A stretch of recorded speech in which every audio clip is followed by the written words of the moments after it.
Poestyle Electronics presents the Intellivision Gamer.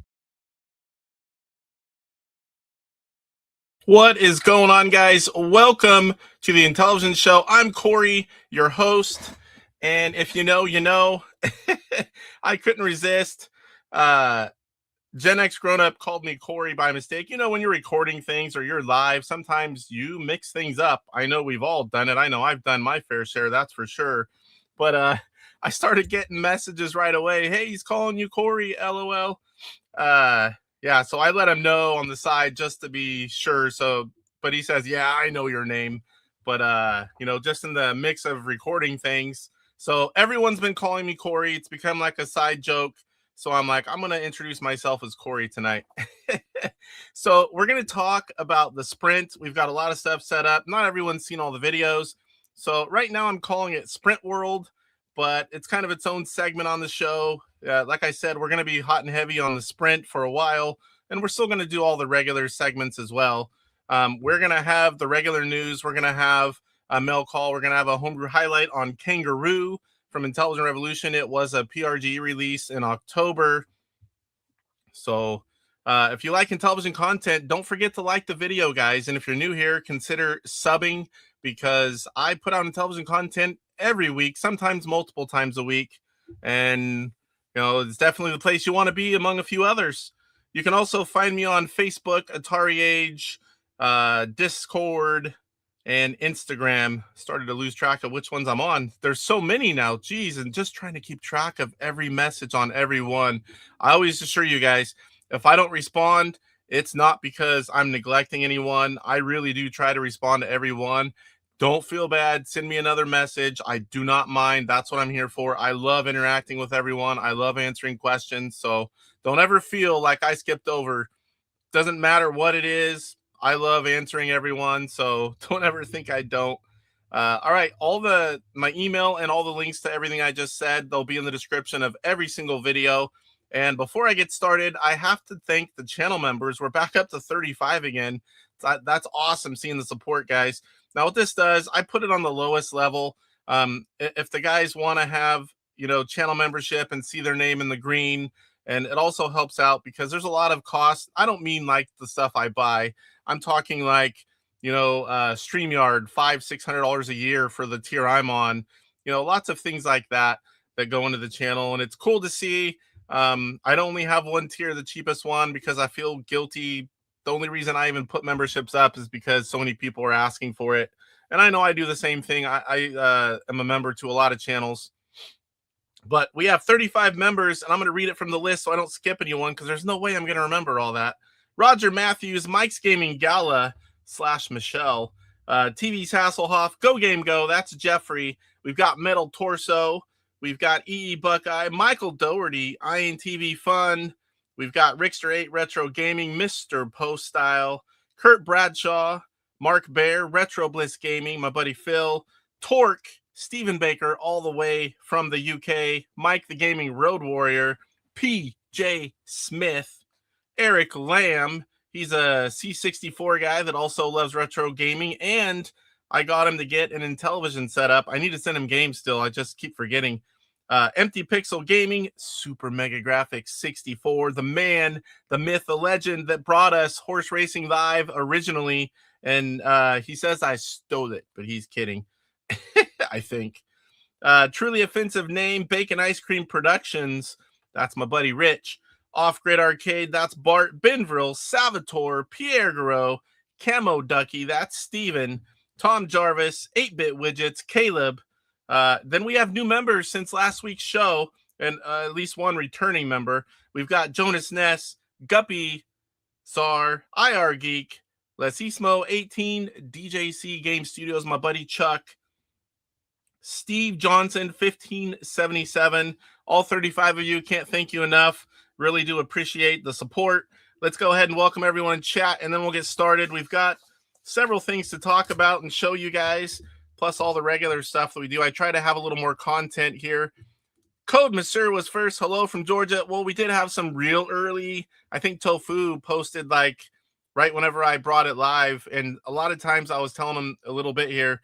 I do that as well. And then whenever they go live, that really old stuff just goes away. I don't know what happens to it, but I promise you, I'm not deleting it. Benvril's here. Welcome, Benvril. Super Mega Graphics 64. Corey, there we go. Corey is the best television guy. And here we go. Tofu, where did my comments from yesterday go? Yeah, they kind of disappeared. Like I told him, it happens to me all the time. And yes, we'll get into that here in a bit. Chris, Cromwell, HP. We're going to get into that whenever we get the sprint section. I might be able to scroll back up, but if not, you may have to bring it up again. I will scroll back up and look, though. Kurt Bradshaw's here. What's going on, Kurt? Good to see you. PJ Smith is here. Monday. Can't trust that. What? PJ saying greetings all. Mark Bear's here. Hey everybody, don't you just press 1 and 9 or 3 and 7 on the controller to pause the game, or was that just a few? That is on a lot of games. That is built in to the console if it's using the files, and I forget all the correct terms. I'm not a technical guy, but there's a lot of games that you just can't pause, and then there's a lot of homebrew games where they've made it a specific button where you just push a button. But yes, 1 and 9 or 3 and 7 on a lot of games that use the built-in exec. I think I've got that right. Those are the buttons for that. Jesse, Ivory Tower Collections here. Yes, most games would allow the console to blink the screen and pause by pressing 1 and 9 together, and it's or 3 and 7 most of the time. But if they don't use the exec, like a lot of third-party, I don't think, unless they made it happen, it wasn't in all of them. I know that. Sorry, guys, I've got a little bit of a cold. My kids are sick, and a lot of the kids all in their classes are sick, and it doesn't slow me down, but it gets a little annoying. You can just use ITC for short. I want to make sure they know. A lot of people are going to come in, Ivory Tower Collections, they can search that. If they search ITC, it might not show up. Metal Torso Gaming. What's going on, Torso? Good to see you. Torso's been streaming a lot of VR and retro gaming now and making shorts. So if you don't follow Torso, definitely go do so. There's a lot of channels in here watching for sure. Ivory Tower Collections has a channel as well. Super Mega Graphics, PJ Smith does. Everyone's saying hello to everyone. Mike's Gaming Gala stayed awake this time. Mike, you don't sleep. How far am I behind? Oh my gosh, 8 minutes behind. There's a lot of people chatting. The Horse Stream Live. What's going on? Tofu. Hey, Corey. I'm going to try to skip through because that's way behind. Yeah, you are forever Corey now. You're also forever someone too, buddy. Corey it is. Bart's here. What's going on, Off Grid Arcade? Good to see you. Game over, says Horse Stream Live. Everyone's saying hello to everyone. Core E. I get it all the time. In private messages, group chat, or group texts, it become a thing really quick. Mark Bear, my sprint is due to arrive Wednesday. Cool. I don't know when mine are coming. I mean, obviously, I have the one that Ben Jones of PlayOn sent me, but I bought 2 from Atari Direct, and I finally got my notice last night. And I live just a few hours from where these things are shipping from. So once it actually gets in the system fully, it won't be probably the next day. And then I've got some plans. There's some stuff I want to show and test. And I'm afraid to do certain things until I have another console because I don't want to be without one. Soon I'll have 5 of them and it won't matter.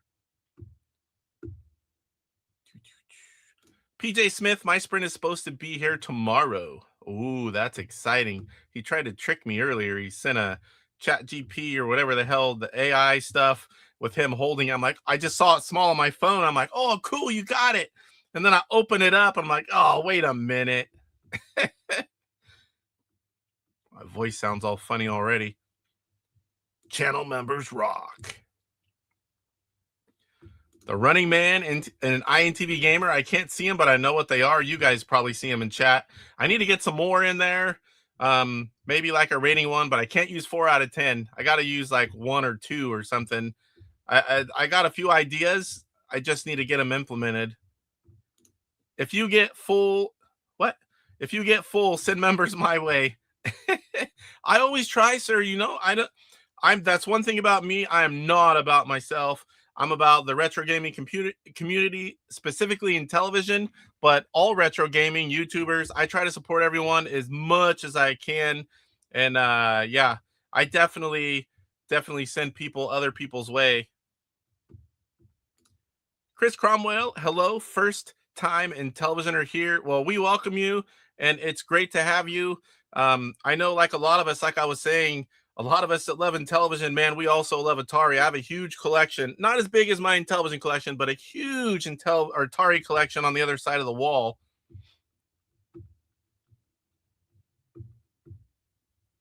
Oh, look at this bastard. What's going on, TJ? My favorite bastard. Good to see you, buddy. Max Society. If you guys don't follow TJ, he has a few different channels, runs several groups, a lot of retro computers. He also has a very large Intellivision collection. He has a big one. He does a lot of different things. He's hilarious to watch, naturally funny. He also talks about things he buys. You know, TJ is the reason you see all this behind you. He got me back into collecting around 2020, I think. And I saw one of his videos on the Amico, his little skits. And I'm like, what? There's a new console coming? I think I'm going to check that out. And then I'm like, you know what? I kind of want to buy a few Intellivision OG stuff, you know, items, and not crazy like I did last time, because I was a very large collector before, years ago, about a 14-year break. And thanks to TJ, packages started arriving, and then they got quicker and quicker, and sometimes you had to move them to find the door. I had a lot more money now than when I collected the first time, so it was easier to do, and I already knew everything I wanted to buy, so it was just like click, click, click, click. I don't think my wife liked it so much, especially when I told her it was all TJ's fault. Unlike some things, this is all Casey's fault! That was all TJ's fault. Star Paddler, Corey, Tracy, Casey's gonna get an identity complex.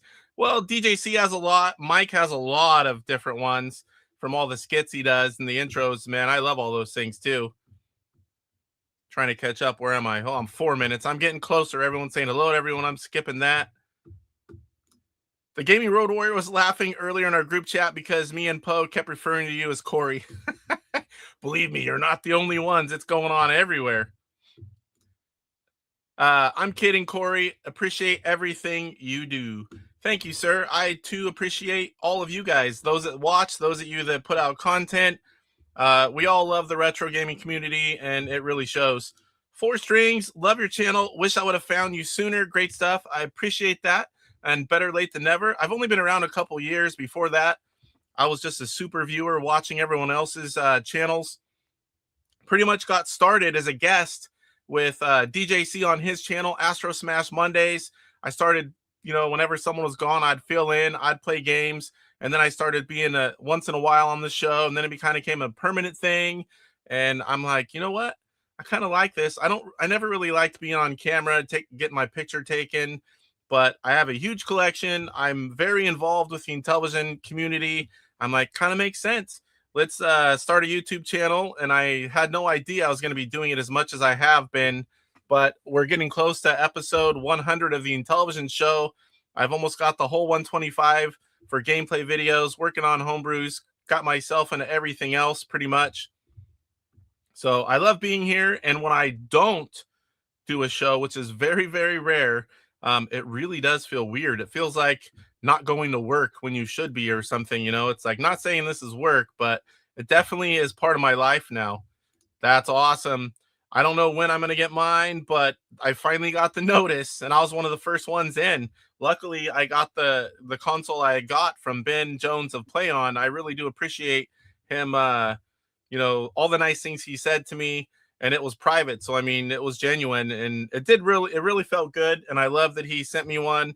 and I was able to bring up so much news to you guys and videos, and I keep testing and trying more, and now everyone has it, so we're going to find out all kinds of stuff soon, I'm sure. So did you say that TJ is responsible for your financial debtness? Not debt, just all the hours I work to pay for all this crap. He definitely is. Well, I mean, it may have happened eventually, but that honestly is the reason I got back into it. TJ's the crazy uncle of gaming. Yes, he is. And he doesn't live too far from me either. One of these days, you're going to see us live. He's going to come as soon as the house is done. We'll figure out whenever he can head over. He wants to see the game room, come over and meet in person and play some games.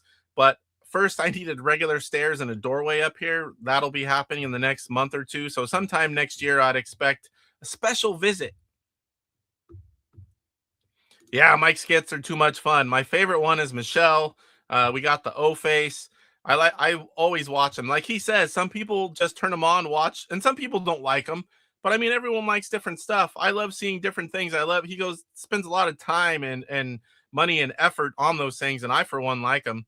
I like some more than others. Like whenever he puts other YouTubers in, like we've had Phil. I'm going to be in an upcoming one for Mermaid. Old Man Poe, whenever he took the Dirty magazine and kind of went like this, I'm like, that was hilarious. He uses his family, so definitely very cool to see. Thanks, Mark. Corey, yeah, there we go. Corey will be in one soon. I think Mike's Gaming Gala just called you Corey on accident. Oh, there's another insider. Chris, when I first saw the Sprint no longer on pre-sale, I checked it out and discovered it allowed side loading. I had to jump on that as the main reason for my purchase. The Ataris not have that feature. Yeah, you can't even, you can't do any of that, which is awesome. A lot of people don't understand how awesome that is. They really, really did their homework, and they gave us pretty much a complete open system. If you saw my latest video, I can show you here in a bit. We're going to talk about it. I can add games to the main carousel that's built in. So, I mean, this console's, they did everything they could, gave us everything they could. They're continually making it better, taking suggestions from myself and others and implementing them. So they said they want this thing to be the best Intellivision option out there, and I totally 100% believe them and appreciate everything they're doing. Corey, not nearly as bad as another YouTuber who got a like and subscribe tattoo, except they spelt subscribe, and community went nuts. I don't think I've seen that. Oh, yes. Poe is my favorite cameo so far. Yeah, I'm pretty sure. Well, besides Michelle, but that's not the same thing. So Poe's my favorite, yeah. Just checked and my Sprint has arrived at FedEx in Orlando. Nice. That is awesome. I love seeing pictures and people saying they got their notice or they got their console. Mike's Gaming Gala says, my Sprint won't be here until the 18th. Yeah, a lot of people up north that ordered on Amazon, and even down here, they're getting that date and even later. I believe that's the first group of dates for Amazon, but I could be wrong. TrulyOffensiveName, what's going on? Has anyone figured out how many? I have not done so, but I can tell you, my buddy Cyrus put on a lot of artwork files and all the 125, and his carousel, I believe it stops showing at R. I'm not sure all what he did or didn't do, and I haven't tried it myself, but I will be trying that very soon. GuppyCzar, what's going on? Hello. Stock Jock. Mark Bear, I just checked, and mine is in Orlando too. I'm in Tampa, hopefully in a day or two. Nice. Like I said, mine is about to ship. I got the first step, which is just the notice from Atari. FedEx doesn't have it in hand yet, but I am only a few hours away, so my other two consoles should be here like a day, maybe two tops after they actually ship. And I have a few other things planned to show you guys as soon as I don't potentially mess up my only Sprint. I'm not willing to do that, but soon I'll have backup. So my tracking shows my Sprint should arrive on the 15th with FedEx, but still sitting in California. Yep, that's mine as well. But I'm in California and only a few hours from that facility, so hopefully soon once it gets out there. GuppyCzar, I was on the fence about pre-ordering, but My mobile died. Motherboard died in my PC, so I got shoved off the fence. That's whatever it takes. As long as you're joining the club, that's awesome.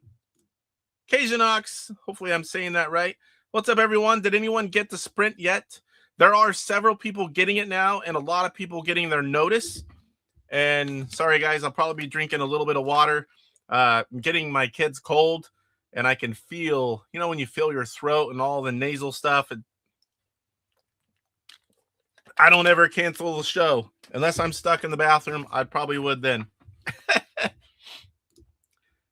4 strings with excitement and units sold. I'm almost 100% sure that Atari will release another version in the future that can accept cartridges. We'll see if they can get some licensing. Not Activision, though. Yeah, I definitely hope that other products are in the works. I hope this thing sells well. I hope the Intellivision community shows them that, hey, we're out here, we exist, and we're a little bigger than you might think. I think they're realizing that, and let's see how it goes. OG Hugo, the guy that makes cool controllers like this for your Intellivision. Let me show you the cool back. Oh, wait, I don't have one of those. Chuck does. He has his picture on the back. But these controllers, they plug into your original consoles and modern ones as well. He has an arcade joystick. He has a lot of console upgrade stuff that he does and sells. Definitely check out, oh boy, is it oghugo.com? Correct me if I'm wrong, sir. TrulyOffensiveName. I'm looking forward to the CIB USB releases coming from Digital Revolution. Yes, and we are going to talk about that. That is, you found that really fast, sir. That literally just went up like in less than an hour before I went live, and we will be showing all that. I've got it set up already. Nice. Rats just got over a bad cold sinus infection. Hopefully passes quickly. Yeah, I never slow down. It just makes me sound funny or feel a little more tired. I still go to work 6-7 days a week when we're not doing stuff.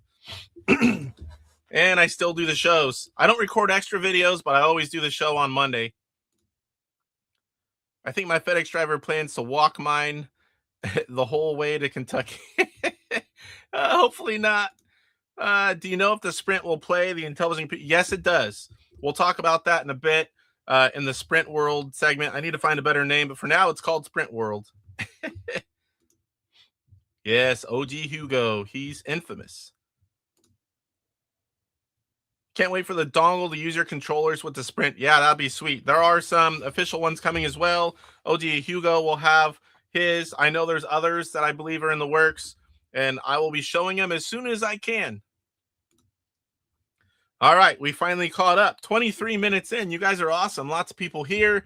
Lots of people chatting. Love to see that. All right, so show update. As I said in the intro, I have a new segment called Sprint World. Kind of going to bunch all the Sprint topics and things into one segment instead of talking a little bit about them here and there throughout the show. The rest of the regular show segments will remain the same. Just want to have a Sprint its own little highlight.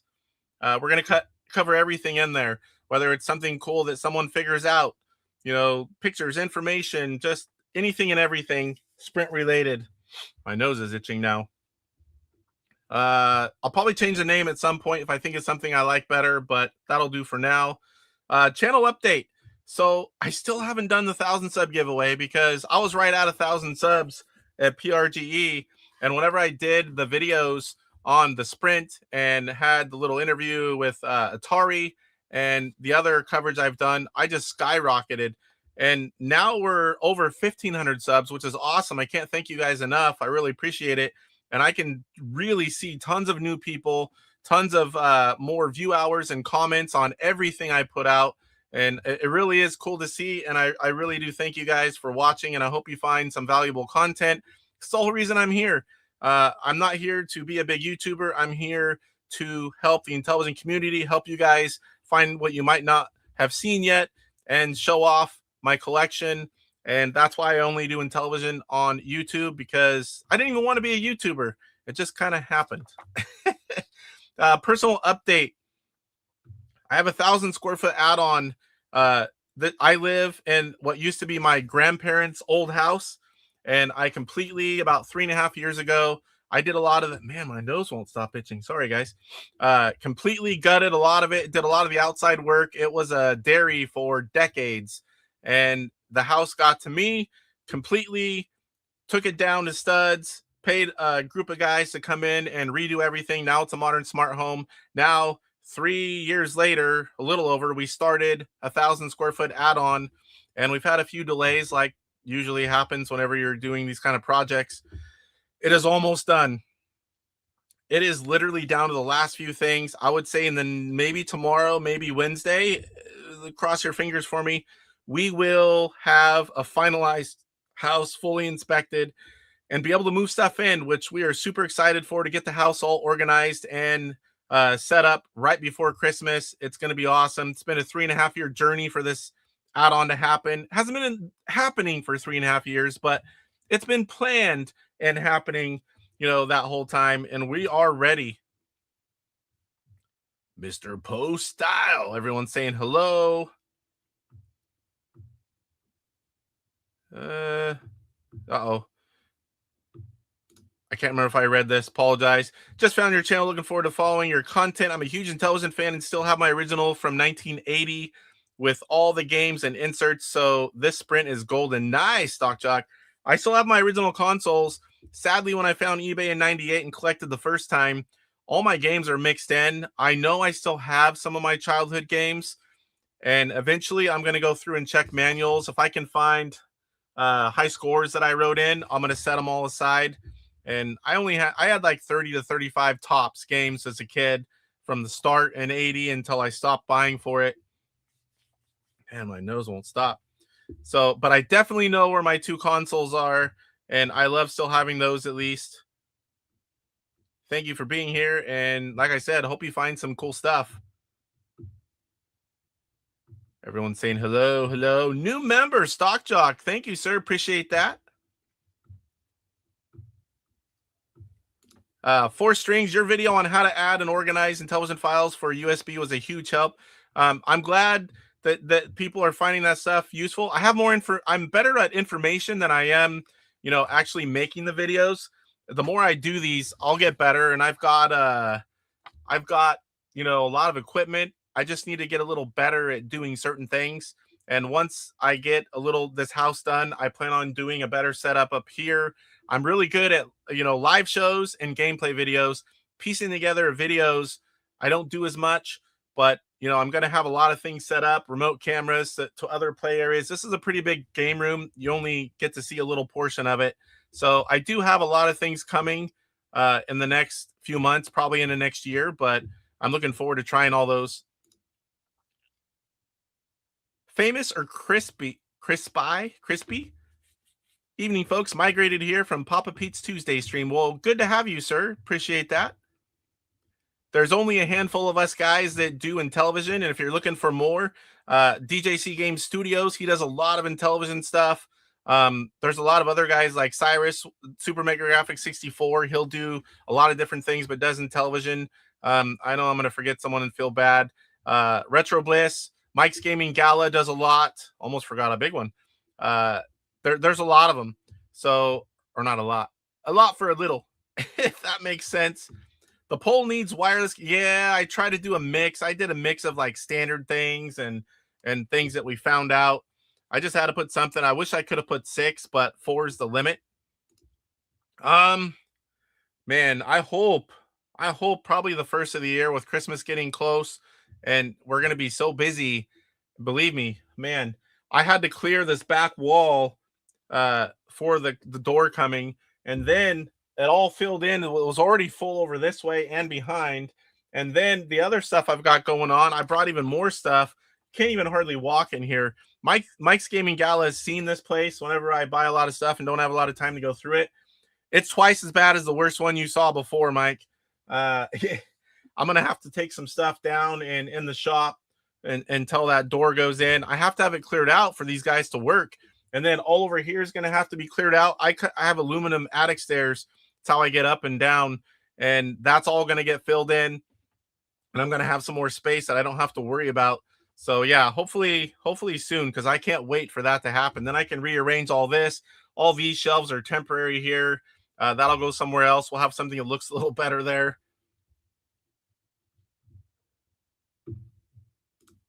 Yeah, we were talking about it earlier, that's for sure. All right, sweet, because I've got it. I'm going to show some stuff on the website, and thanks for letting me know, Luke. And here we got Luke, the Intellivision collector, guys. Let me refresh, and I will see right now, because I've got it sitting here ready to go. Hit the refresh. Bam, there it is. Sweet. All right. Uh-oh. I was busy trying to dig out my ColecoVision cartridges. What are you playing on, sir? Savitor, the horse racing champ, says, good evening, Corey. Why, whatever do you mean, Savitor? New member, Chris Cromwell. Thank you, sir. Appreciate that.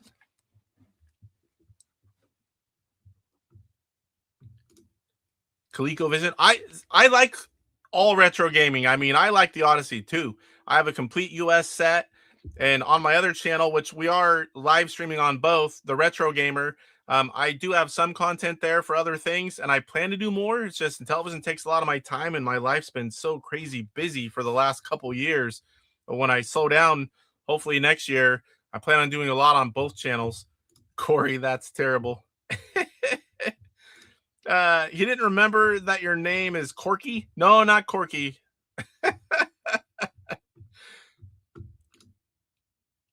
Got my prepared to ship notification for Sprint today. Excited to explore the library. Last night late, I got my notice for the 2 consoles that I actually purchased. And the one for anyone that's come in late, the one I have and have been playing on and testing with was from courtesy of Ben Jones of Play On. You need a Batman sliding bookcase hiding your inner sanctum. There's not enough room for the stuff I have already. Corey was going to put the wireless remotes on the pole, but he forgot to on accident. That's a mouthful, and I haven't even seen anything, but I guarantee you Mike's saying something somewhere right down here, and everyone knows it. You should get dust covers for the room renovation. It's simply going to be a door on the end. But yeah, it might get a little dusty when they cut through the sheetrock. I'm unsubbing from you, Bart. That was like one line that almost took everything in. I think the only thing you could have added was something about Michelle. Oh, speaking of Michelle. Michelle just sent me a message. What the heck? You're a funny guy, Mike.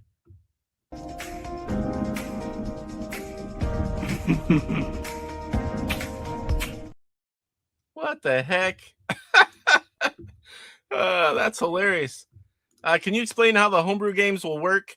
Yes, sir. We're going to talk about the Sprint stuff here in a bit, and definitely bring that up if I do forget. I want to try to keep all the Sprint stuff in one area, and then I won't lose the comments or skip around everywhere. I try to keep it somewhat organized and the same. Why not just sideload all the games and play everything from the memory stick? See, this is the thing. Some people want to do certain things. Some people want to do it a different way. I know for me, I would like to have, and I'm going to have that as well. In fact, one of the things I'm going to show you in mail call, I bought a bunch of USB sticks just for the Sprint, and I don't want to, Mike. So I'm going to try every which way, but it would be cool, I think, to have all the original 125 on the carousel built in, or maybe all the games you play all the time, like your favorites. I don't think it's going to be easy. I mean, not hard, but it's not going to be easy to get rid of everything that you put on there, but we'll talk about that in a few minutes. But the thing is, it's completely open. If you want to do it one way and I want to do it another way, or, you know, there's so many different options, they've left it open for us. So each individual can do it however they want. I don't think I've seen one of these mini or newer consoles as open as this one is ever. And the fact that it's my favorite and first console, I'm loving it. And it's going to keep getting better, guys. They keep implementing new stuff. And now that more and more people are getting it, more things will come up. And I really do think they're going to keep going for a while. I mean, eventually it's going to end. All right. Mike says, please specify. A lot of people might not even know that's you, sir.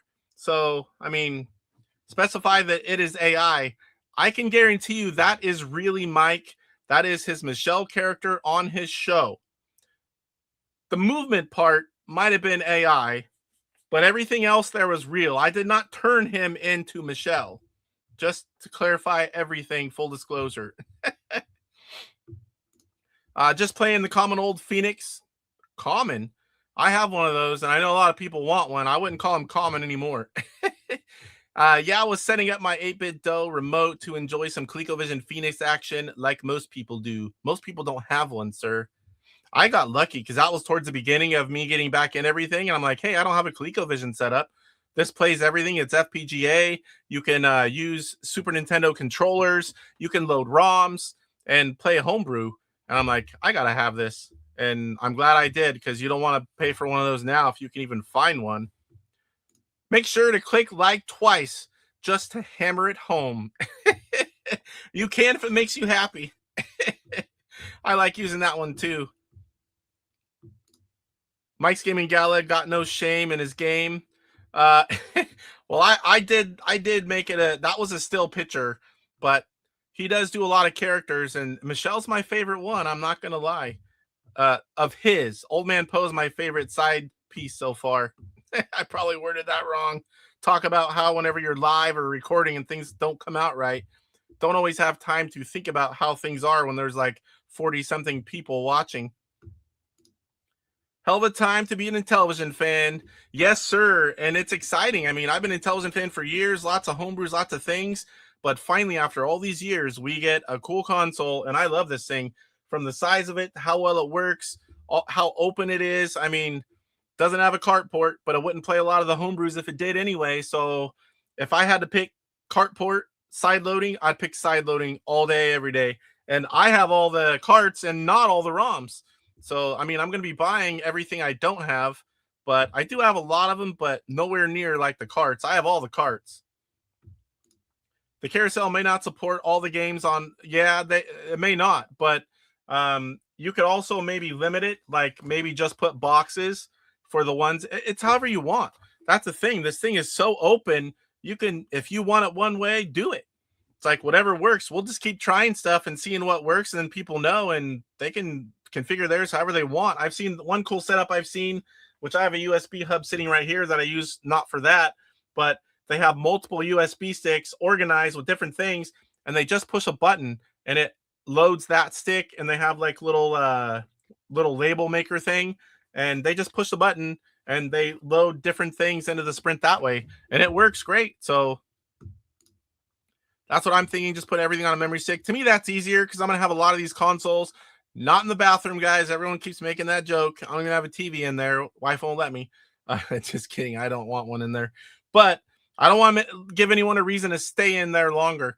So every room in the house pretty much will have one, and I'll just copy my memory stick or my USB stick, and then boom, each one will have one.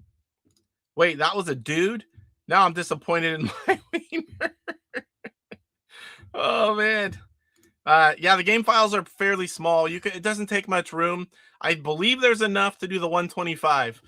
I believe, but I need to try it for myself and figure it out. I've been so busy. What I've got out is everything I can get out. Wish I could have afforded the Phoenix when it came out. Yeah, now we really can't afford it. I wouldn't be buying it right now, I'll tell you that. But we don't know yet what the limit is for the USB stick. Some say, yeah, I haven't tried that either. And it wouldn't be just games. It would be like all the files. So I will know that this week. I'm sure someone else is going to post it up before I do, but I'll definitely talk about everything that I find, whether I do it or not. And I always give credit where credit is due. I'll say, you know, I saw so-and-so tried this and this works, or, you know, this is the limit. Well, to be specific, that character's name was Alada Falatio. Hopefully I said that right. I'll never hear the end of it.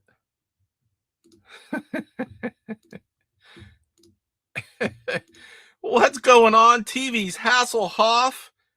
You are fashionably late, but always welcome, last minute or not. Oh boy, even a guy that's not here all the time is in on the Corey stuff. Any thoughts on how many sprints have been sold?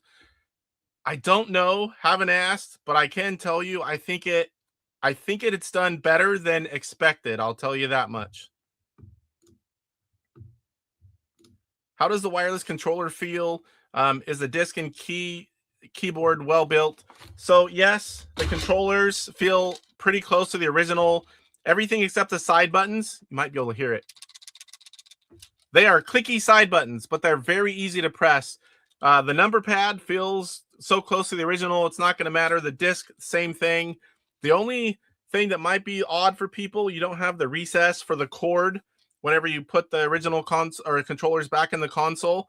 But all it is that's just from habit, because I easily just switched a little bit how I was holding my hand, and I have no issues. I've played this thing every single day. I've had it for a few weeks now, and I don't have any issues. So it may be awkward at first, but you'll be used to it. Trust me. Oops, lost track of where I was. Trichome 79. I know Casey's responsible for like 5 potentially. How do you put the games on USB? So you have the files. You just put the USB stick in your computer, and you can open a folder and drag them over right in the root directory. And we'll talk more about other things soon. Oh boy. Controller feels like an original. It does. It really does. Side buttons are different, and the back not having the recessed area is different, but it's so it couldn't have been a better fit from something so new to something so old as this one did. TVsHasselhoff, anxious to see if we'll get a full keyboard support. Again, we'll talk about that in a minute. You guys are getting ahead of me. But I totally agree with you, and I had a lot of thoughts of all these things right away. Yep, side buttons are plastic instead of rubber, and I've played a lot. I don't have any sore thumbs yet. It's really easy to click it. Poe says, I hope that an Intellivision homebrew comes out about an 80s rock band. I want to see Mike dressed as every member of the glam rock band in an intro with British accent. He can and would, as long as all the members vote for it. Chris says, will Atari put you in the console? No. Perhaps collect royalties. I'm glad to help. There's a lot of people a lot smarter than me, but as far as technical things go, but I'm glad to be here to test things and to give little suggestions. They did all the hard work, but this is like a community effort. Sometimes I'm reporting things that other people bring up. As long as it gets to them and everything can get implemented that they can do, it just makes the console better and better for all of us. And I love, we're not just say, here you guys go, hope you like it. They are constantly working, asking things, testing, implementing new things. It's so cool to see. I've never been a part of anything. Not that I'm a part of it. I didn't mean that. I've never experienced a console release where, we had so much say on things that get implemented. It's just really cool to see. Someone will 3D print. Yes, that's already being done. I've already seen them. So just kind of snaps on the bottom. And yeah, I think there's a few people doing it actually. I have a Raspberry Pi, but unfortunately the Intellivision games don't play well due to the controllers. Yeah, there are a lot of games that you can play like that with like an Xbox style controller, but there's a lot you can't. If it's just getting them started, you can bring up a key with the keypad, or bring up the keypad with a key and kind of go through the menu. As long as you don't need them whenever you're playing, it'll work. But there are ways to hook up original Intellivision controllers to your RetroPie and computers. My nose is driving me nuts. Current serial number seems to indicate 5,000, but I'm interested to see if global deliveries increase the number. Now, sometimes you could have different numbers in Europe, the United States. I don't know how they're doing it yet. I guess we'll start figuring that out. I can tell you what mine is, and I had one of the first ones, and mine is a European box. I think I have that right. Mine has 4 leading zeros, 4904. So 4904 is mine. And I saw 1 and 2, which I would love to buy one of those, at PRGE, and I got to unbox one of them. I don't even know which one it was. Did someone do an Intellivision homebrew of the Journey game. I believe so, Benvril. They're not spongy, so like when you click it, it's happening right now. I have had no issues with the side buttons at all. Like I said, I played this thing every single day. I find a reason or some time to come up every day, even if I'm busy, even if I just play a couple quick games. It's more for testing, or it's just as much for testing purposes as it is, that I want to play them. I like the side buttons. Poe. I agree. I love Raspberry Pi, but some controllers really need the original. Yeah, Intellivision's definitely one of them. But like I said, there are ways, but I think this console kind of solves everything. And for $150, I mean, I love it. I think it covers every base except for carts, and that's not really necessary. All these carts, that it would be a cart dumper anyway, and you'd still play it from memory and emulation. It's not reading it from the actual cart. I'm a bit big to be Steve Perry, but I could try. Hey, you can do a lot of things. Whatever size it works, we'd know. Don't stop believing, Mike. You can pull it off. I have faith in Mike. If he puts his mind to it, he can do it. I faithfully think you can hit those notes, Mike.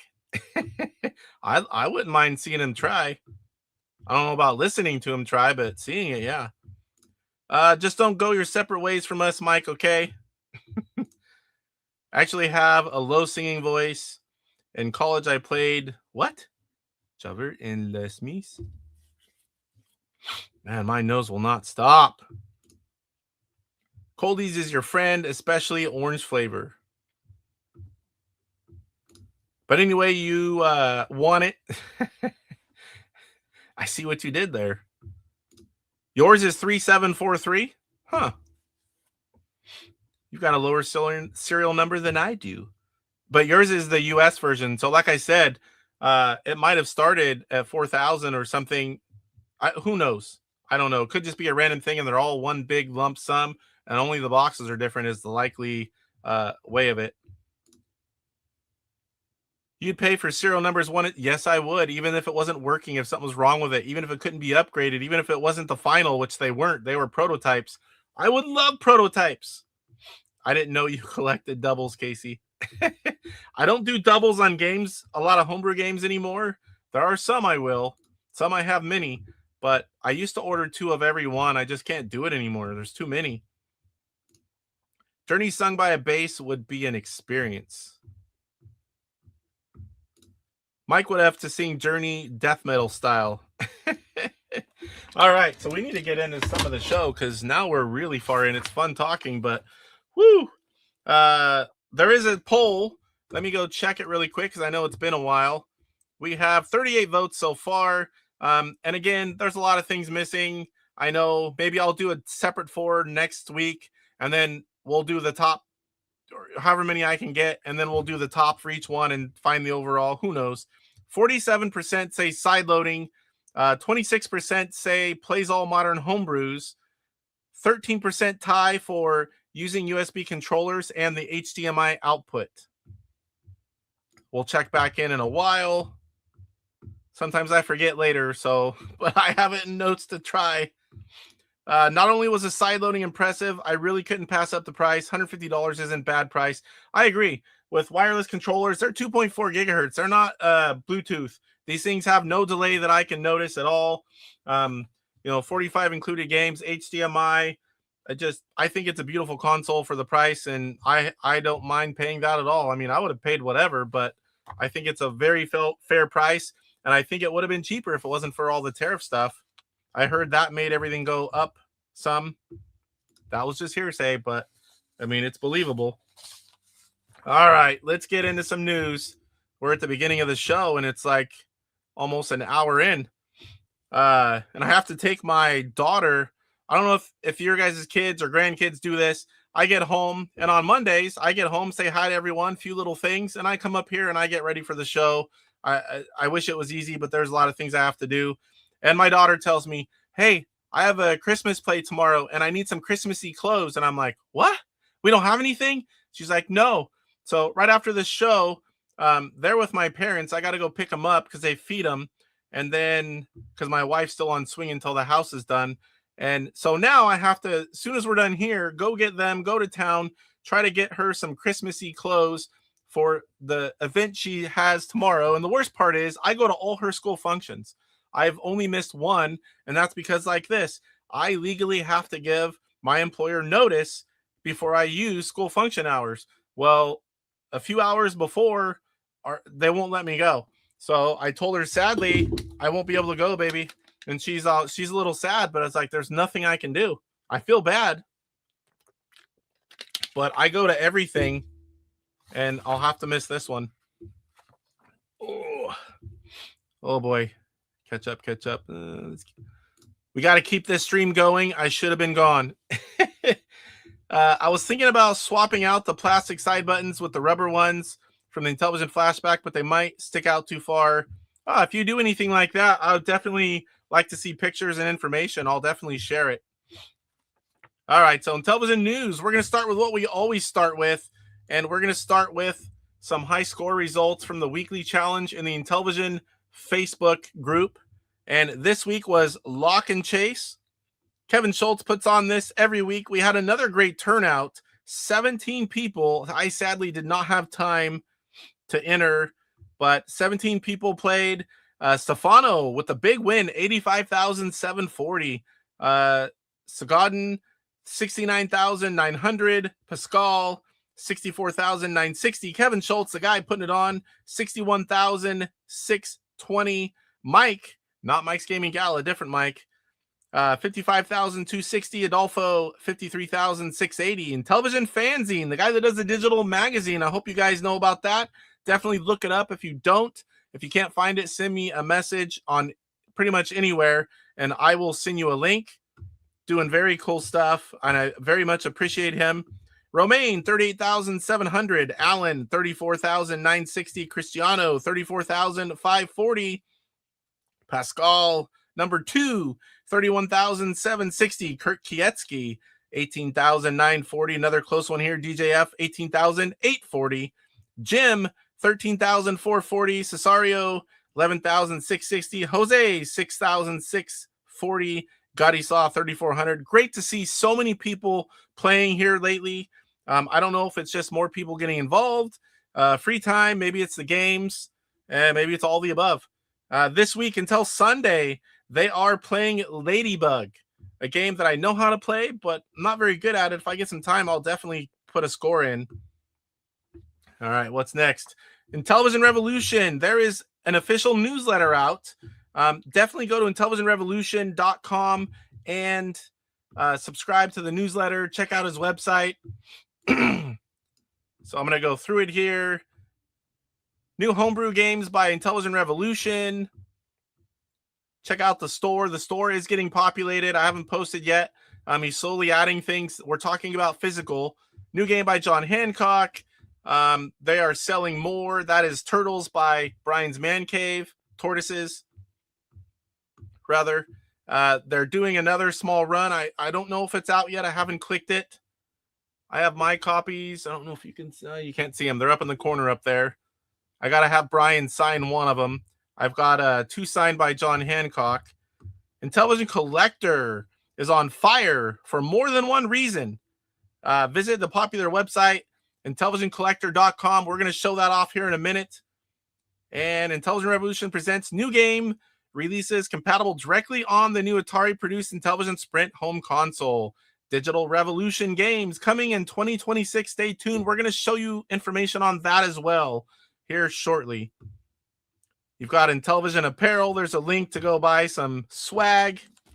Oh, I need a drink. Digital games by Nano Chess, the guy that has brought us mini games. Also, Inti Basic for you programmers. He has several books out. He does stuff other than just Intellivision, but Intellivision is the big one. There's also a link to a high score club here. All right, so one thing we got to talk about. So a lot of us, and you see a lot of chatter about, let me make sure I'm on the right screen here. I want to make sure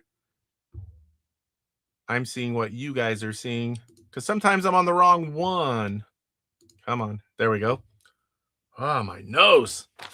So we're talking about artwork and all the files and people working together trying to find it. I haven't seen any negativity or anything legally about posting artwork on the 125, but a lot of the publishers are watching, and we need to not share the artwork for the homebrews. I'm not talking like certain things. Some things are just out there and free and people don't mind, but there's a lot of free games where people are planning on doing digital releases with all the information.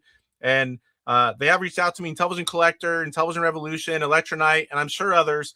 They don't want their artwork, even though it's not the games, it's all licensed artwork. They don't want those shared publicly in the groups like this. If you buy the games, you have it, and you can resize them and use them. But if they see things like this happening, it's not going to be good for us as a community. Please respect. We need to respect their rights on the homebrew games. If there's permission given, that's great for certain ones, because there's a lot of free things out there, and we'll go over that in a little bit as well. And Mike's Gaming Gala has a great video that how to get Intellivision digital games for your Sprint, and they are free ones and paid for. So I definitely suggest watching that one as well. So how to get that out of the way, because a lot of that's going on. A lot of people are asking me. I will gladly help anyone do anything, but I can't point you to ROMs, and I can't share artwork or condone artwork that is not supposed to be out there by the homebrew publishers. And trust me, they see everything we see. Nobody will get away with it if they're doing it. Trust me. All right. So Digital Revolution, let's check that out. Someone's already seen it because Truly Offensive talked about it. Let me get back to the right screen here. Too many windows. All right. Let's catch up on chat real quick. Uh-oh. Wow, an hour in, we're just past the intro. I've got to jet tonight all. Thanks for stopping here, Mike. Make sure I didn't miss anything else up here. Don't want to miss any comments. Game Master 99.99. I had an original from 79. That's awesome.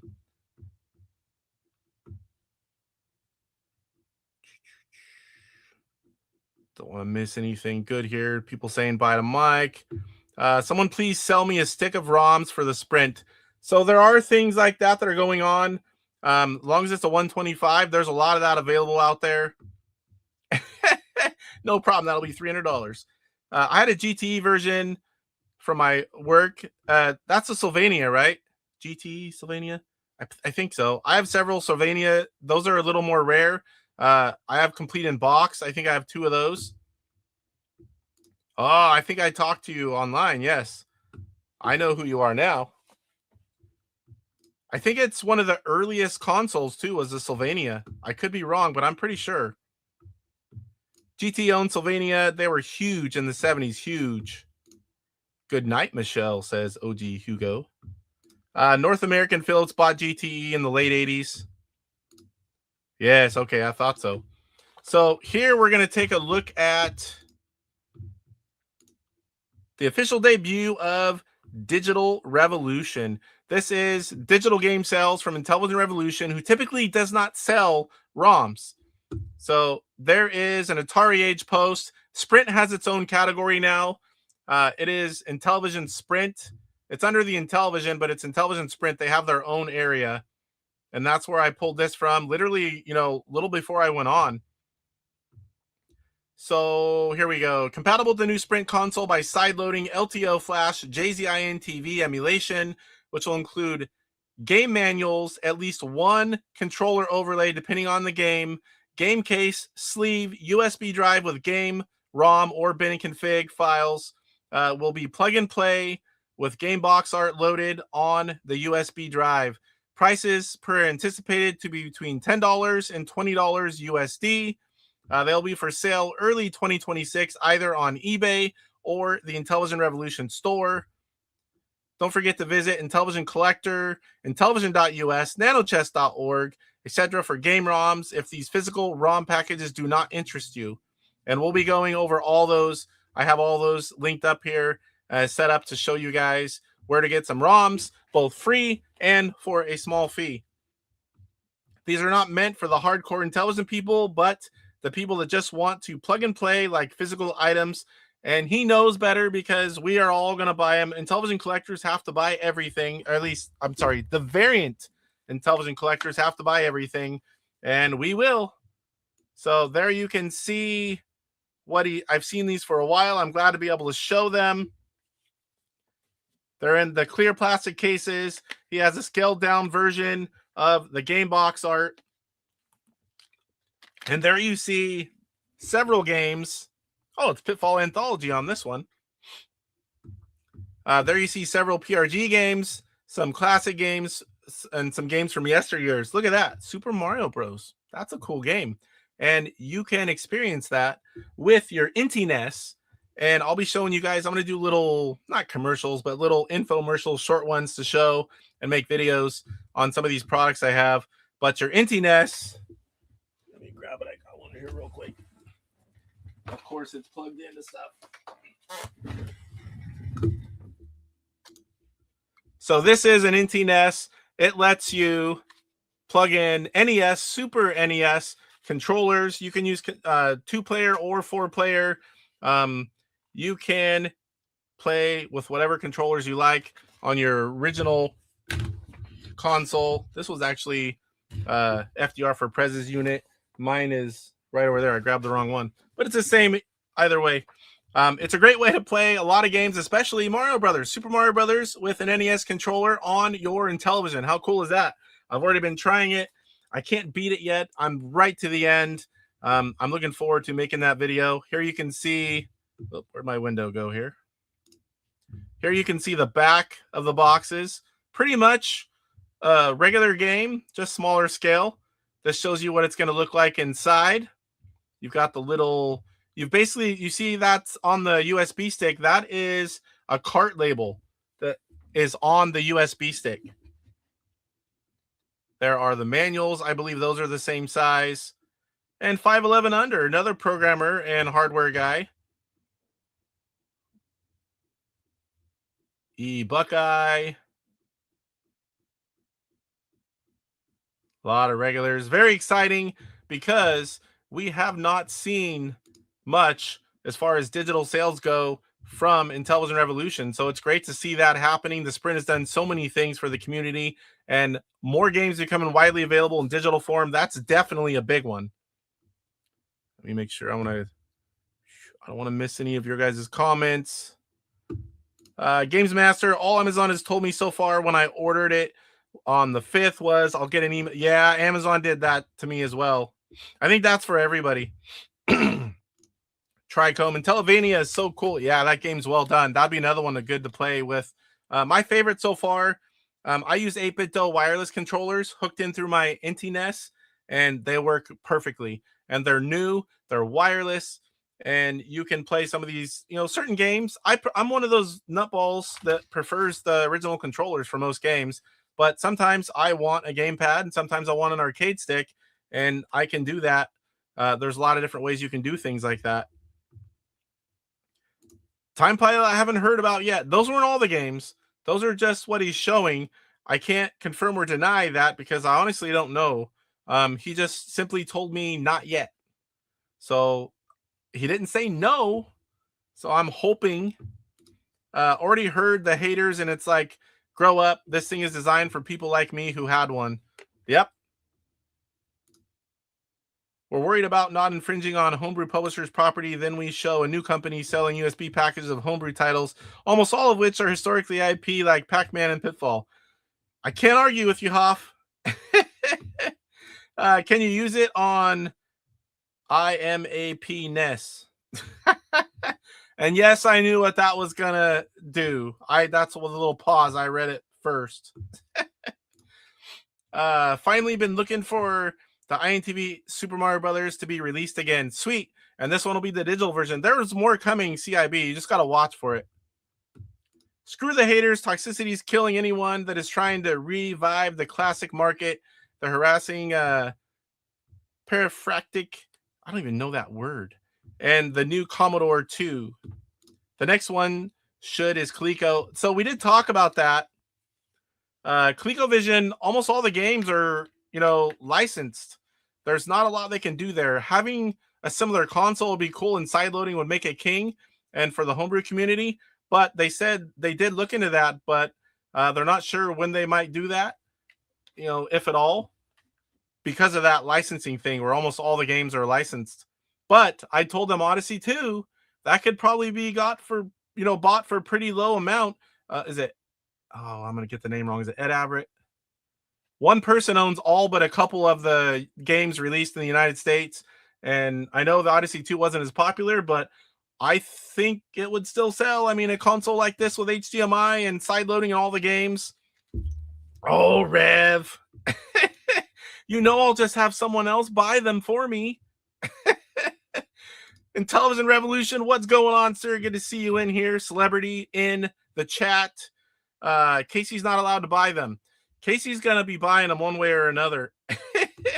DJC Game Studios. I'm 5 beers and 2 shots deep. So I hope he's not fibbing us. His final episode of Astro Smash show is going to be after this. And I'll be over there for sure. Probably be after I drive to the store to buy my kid some clothes she needs for tomorrow's school event. But you're definitely going to want to check out DJC Game Studios Astro Smash show after this one. We'll show you that here in a second. I've got some stuff to show you. I just got Kangaroo and Mermaid. I'm excited to play. Yeah, those are both great games. I saw Mermaid and played an early version of it last year, and I couldn't wait because I really liked it from what they had so far, and I really like that one. I think it's well done. Dual streaming. Yeah, I meant to bring it up. If you guys see any weird things like hiccuping or, my internet chugs, or I don't really know how that's working. When I first tried it a long time ago, it wasn't all that smooth. I don't know if StreamYard, it was them, or maybe things are better now, but I streamed some during the last few weeks, and I did both, and everyone said it was fine. So I'm hoping it's all fine now. That's the only reason I haven't been streaming to both channels. Yes, that would be cool. I'd buy that. Who owns the rights to Adam add-on for it? I don't know that. I don't know too much about the Coleco. Rev says, I hope David Hasselhoff gave you permission to use his name. Nice, DJC. I want Kangaroo. That is by Brian's Man Cave. That's also the Homebrew Highlight on this show, and we'll show it off to you here in a bit. He said Intellivision Revolution. He did. We go way back. Dual streaming 2 channels at once. Seems fine here. That's awesome. I love to see it because I definitely want to start building the other channel as well. It's my outlet for everything else. I am the Intellivision gamer, and that is my biggest collecting, avenue. But I do collect a lot of other stuff, a lot of homebrews for ColecoVision, Atari. I've got a whole stack of them for Odyssey 2 here. Oh, my nose is driving me nuts. I totally saw your internet chugging 2 beers. Oh boy, how'd that get there? I don't want to send that link. Now it's up there permanent. Sorry, I don't think this will send. Okay, there we go. I hope I didn't send a link for StreamYard because it kind of blocked everything for a little bit there. All right, so now we need to move on because, boy, the chat's great, guys. I love it, but I'm having a hard time getting through the show. All right, so we are on to Sprint News. So now what a lot of you guys have been waiting for. This is going to be like a little bit of everything. It's the first time I thought about doing the Sprint News, Sprint World, and kind of keeping it its own section so things aren't sporadic through the show. So a lot of people are getting their consoles. A lot of people are getting notices for the 2 consoles that I purchased at PRGE. I finally got a notice for those. And I'm going to be doing a few more testing things that I don't want to do when I only have one. And once I get other consoles that I can still play, if I screw something up, you're going to see a few more things coming from me. There's a lot of videos out there. I farted, says Marty Flamingo. I just happened to glance and I seen I farted. I'm like, oh boy, it's got to be Chuck. I missed a few things here while I'm in here. As far as the console war, I had an Atari 800 for the Atari side. I don't know about you guys. I never knew anything about a console war back then. I remember Nintendo and Sega and everything past that, but I don't remember any of us kids where I grew up talking about anything. What we did was, hey, I've got this cool game. Come over and play it. And then I did the same thing. Hey, I've got this cool game. Come play it. And I lived in a neighborhood where almost every single house in the entire town had a kid within 5 years or multiple of myself. And it was a new area. All families moved in. And we were always a big group of us, someone's house. Whatever they had, we played it. We didn't say my consoles or games are better than yours. We just, when we were at someone that had Atari, which was most of the kids, we enjoyed Atari games. When we were at my house, we enjoyed Intellivision games. And, you know, the rare occasion we were at the one neighbor who had Odyssey 2, we played that too. As long as we got to play games and have fun hanging out, I don't remember us even caring. I don't know if you guys had that same experience or if it was like a console war thing. I don't know. On your last live stream, I cracked up. Say, that's a nice channel you got there. It'd be a shame if something happened to it. Perfect mafia voice from your guest. I think Odyssey console is a good idea. That console did well. But yeah, outside of the United States, like I think it's South America and Europe, Odyssey 2 is huge. Unbelievable. The amount of stuff and games, homebrews, and stuff that still comes out today. So I think if they could get all the rights for most of the games and do a console like that, I think it'd do well. These games are dumb and old. How unfortunate. Our Big Fall, my favorite alter ego from DJC. I love that guy. Mark. Hey, Casey. Mark W. here. Just thought I'd stop by and say hi. Well, thanks for stopping in, sir. I was in on his Intellivision day stream. He did it a day late, but I still catch it. Still put it in my playlist. And it was good to see you playing Intellivision games, sir. I enjoyed it. Of course, I'm subbed. That's how I found it. Well, the war was actually the fact Intellivision was making fun of. Yeah, I get that too. And Atari had a great head start, couple years, 2-3 years. And the biggest thing, I think they were a lot cheaper. We all know being first and being cheaper, you can't really compete with that. Plus, they had a lot of space titles from, you know, the Atari lineup. It's amazing that Intellivision got the share they did. No zimming, no more zamming. It's over. Yeah, I hate that. It's like, okay, they didn't have graphics. It was a gameplay that made the difference. Yeah, I mean, you could have fun games on any console. Every console has fun games. Doesn't matter. Hello from Detroit, Rock City. All right, so and back to this. There's a lot of videos out there. I try to stay on top of it.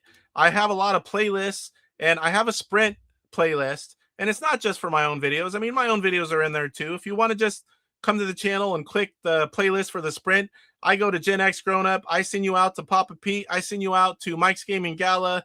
Who else? John Hancock. Anytime there's a good or useful information for the Sprint video, I'm not going to put 47 unboxings from everyone, but, you know, like Mike's video on getting games both free and paid for, there's a lot of good stuff. I kind of want to put it, I'm the organizer, put it all in one spot, and you guys can go to that playlist and just have at it for all the Sprint content. And I'm not one that just promotes myself. If you've been around a while, you know, I promote everybody in the community, even if I don't know them or get along with them, which I pretty much get along with everybody. But for me, it's not about myself. It's about, hey, the Sprint community, the Sprint folder is going to have stuff in there, whether it's mine or not. If it's good, I want to show it to you guys. So something else, and I don't have one ready. Oh my gosh, and I don't even have one over here. I moved it. So the 7800 Plus, that CX78 Plus controller, the wireless one, I know a lot of people don't like it. The buttons are a little far apart, but that does work on the Sprint, and we'll show it to you guys, not today, but very soon. We'll show you a little clip, you know, hooking it up, syncing it up, and playing a game with it. But it's still news, still cool to know. John Hancock broke that news with his video. I definitely want to give him credit for that. Publisher ROMs for the Sprint. There are a lot of digital games in the works or already out there that we can now buy because of the Sprint. The Sprint has done that for our community. I'm going to be, my throat and nose are going to be killing me after this. All right, so, I know what this means. That's got to be the Phoenix score. But whenever we were playing live, one game, one shot, one champ. That score didn't help you, buddy. We got the Phoenix champ right here. Until we do it again, I'm this Phoenix champ. The live Phoenix champ. The head-to-head live Phoenix champ. That's me. All right, so let's get back over here. We're going to show you a few different places. Let me pop the first one up here, where you can get both free and paid for ROMs for your Sprint or your original console whenever you can play on the PyRTO2, LTO Flash, or Backbit Pro. Cuddle Cart 3 plays a lot of them if you have one of those still. That's one of the first ones. So we're at Intellivision.us, which, funny little side note, way back when I collected the first time, I had a website, and it was all about a collector website. And I started, we were playing an emulation over the internet against each other. And I can't remember the emulator. Oh, Sean, I wish you were here. I had a lot of stuff on there. And when I got out of collecting, I didn't keep the website. And Sean told me, should give it to David Harley. And he's been using it ever since. 20 years? Something like, or not 20, close to it. Close to 20 years. And he has a lot of stuff on there. And these are all the free games. So you've got Adventures of Tron, which is a great homebrew that we did not get on the Intellivision original, but we did get it in the homebrew form. This is a fun one if you like racing. It is Ford versus Ferrari Super Pro Auto Racing. These are basically game hacks, but what David Harley does, if you're not familiar with him, he takes a game that we already like and love most of the time, and he has all these ideas, takes ideas from certain testers, and he loves making a better version of the game. And most every single time he hits the nail right on the head. And these versions are what I prefer playing over the originals most of the time. B-17 Bomber, Flying Fortress. He took a sim and made it an action game. That's better for 99% of us. Super Pro Gammon. I learned how to play that once years ago. I couldn't play a game to save my life this day and age. But if you like it, there it is. Super Pro Baseball. I love who doesn't love sports games on the Intellivision. That is one of the new versions of baseball, and it is great. We've got Pro Ball, Basketball Streamlined, Super Pro. We've got Beauty and the Beast Pro. That's named different. Beauty and the Beast Super Pro on here. I think it's called Beauty and the Beast Pro for this complete in box version. I could be wrong. Bomb Squad Super Pro. Bowling Striker Super Pro. That is the best way to play bowling. Everything's sped up. Super Pro Boxing, Rock'em Sock'em. We've got Super Pro Bump and Jump. This is one of my favorite games. It makes a lot of people's top 5 all time. Burger Time. This is the best version. Plays the same, ton more maps.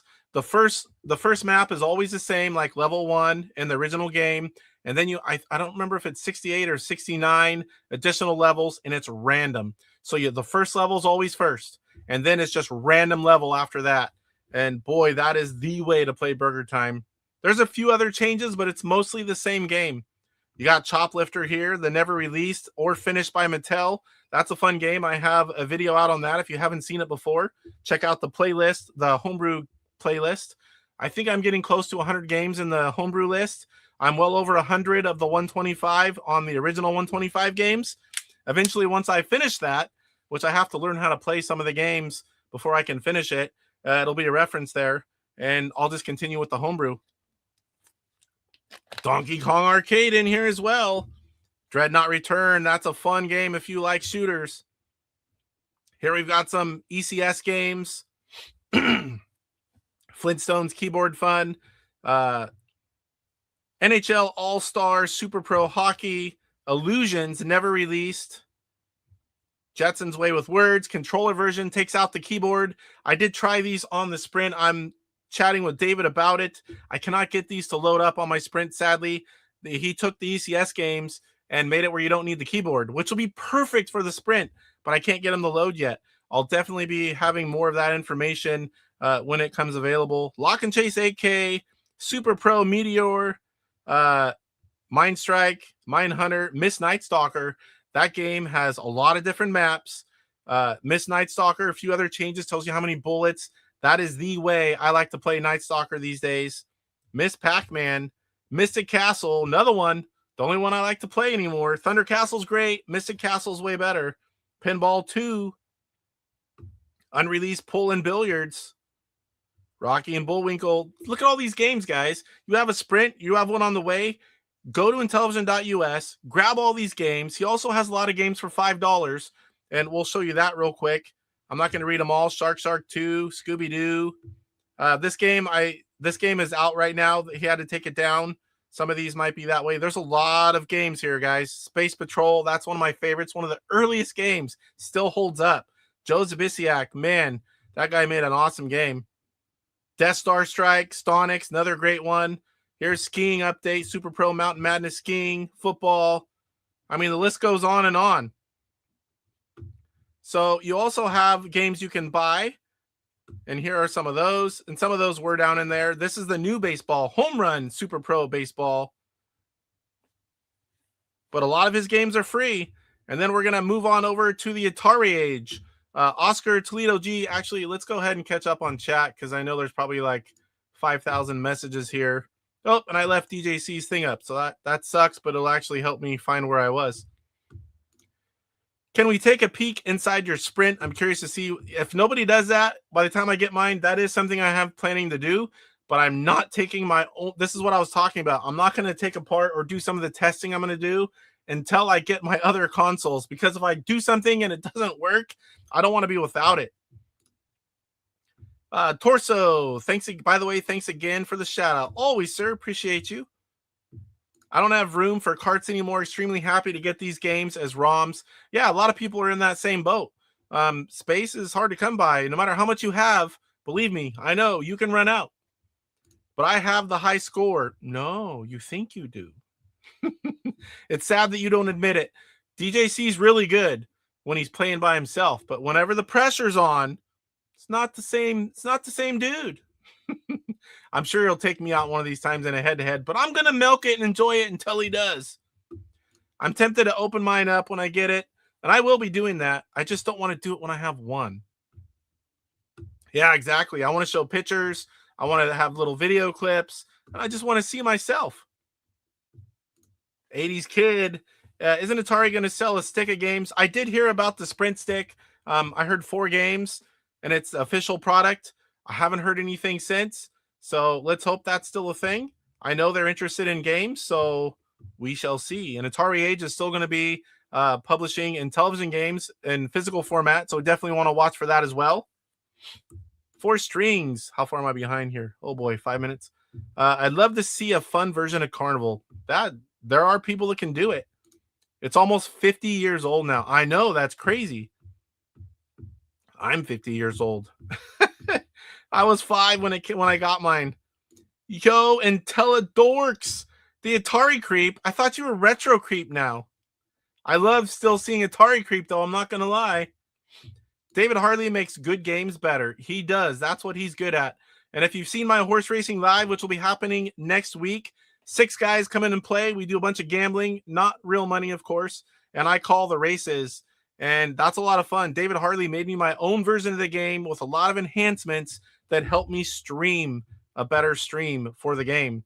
You're out. Chris, but Casey doesn't want to avoid the one. Yeah, so there's that. But once I have multiples, I'm definitely going to be doing a lot more things. I just right now, early on, I can't beat. And if they ask me to test something or, hey, try this, and I'm like, sorry, guys, I broke my console you sent me. I'm not going to be that guy.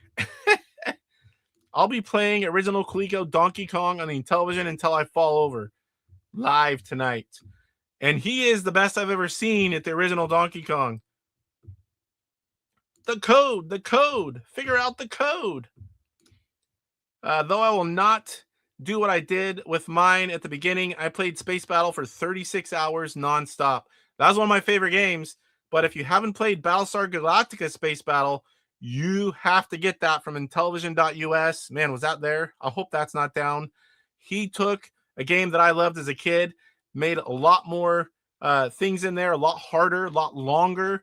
You will love Battlestar Galactica Space Battle if you like Space Battle. I guarantee it. And it's free, I'm pretty sure. $5 at the most, but I'm pretty sure it's free. D2K available from Electronite. That's a good game.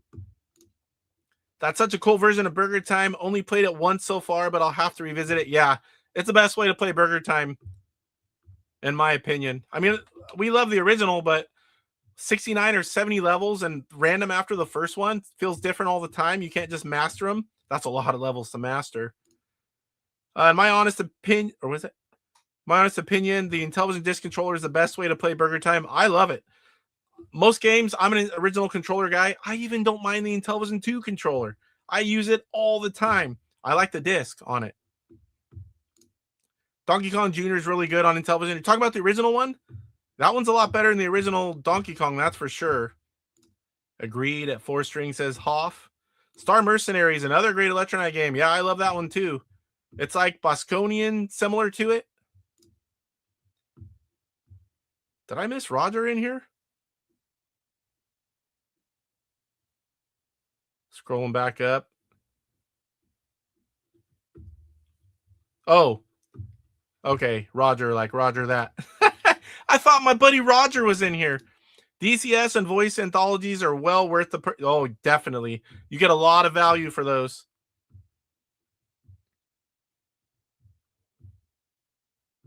Probably one board with... oh, what is that? Something on chip.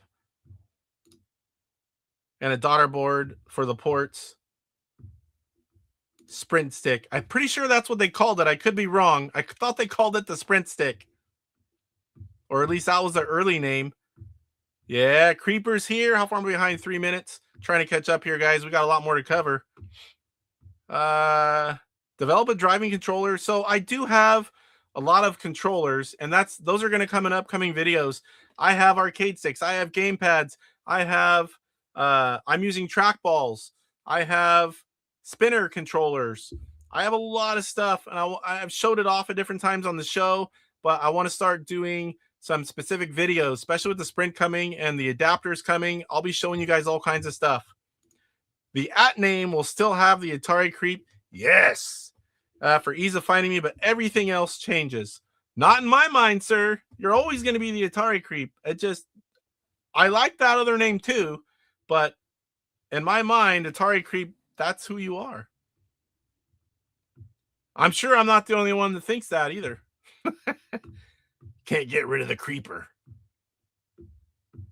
I agree. The Intellivision disc is great with Burger Time, and I hate that controller. Yeah, I know you are. But there's a lot of options. You can use an Xbox 360 controller. I'm going to show you that here in a few minutes.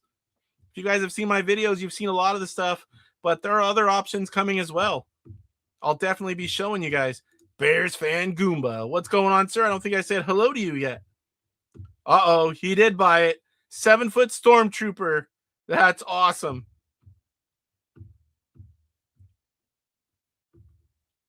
Klico sort of stole the design of the controller, but talk about not liking controller. I mean, some of you guys might like it. I totally get. Some people don't like the Intellivision controller. I do not like the ColecoVision controller. That raised up disc thing, when I play that over there, it's SNES controller on my Phoenix. Unless I have to have the buttons, and then I can do it. I just don't like it. Oh yeah, system on chip. So I'm thinking game on chip, because I have some boards and it's that same style, not system on a chip, but game on chip. That's why it threw me at first.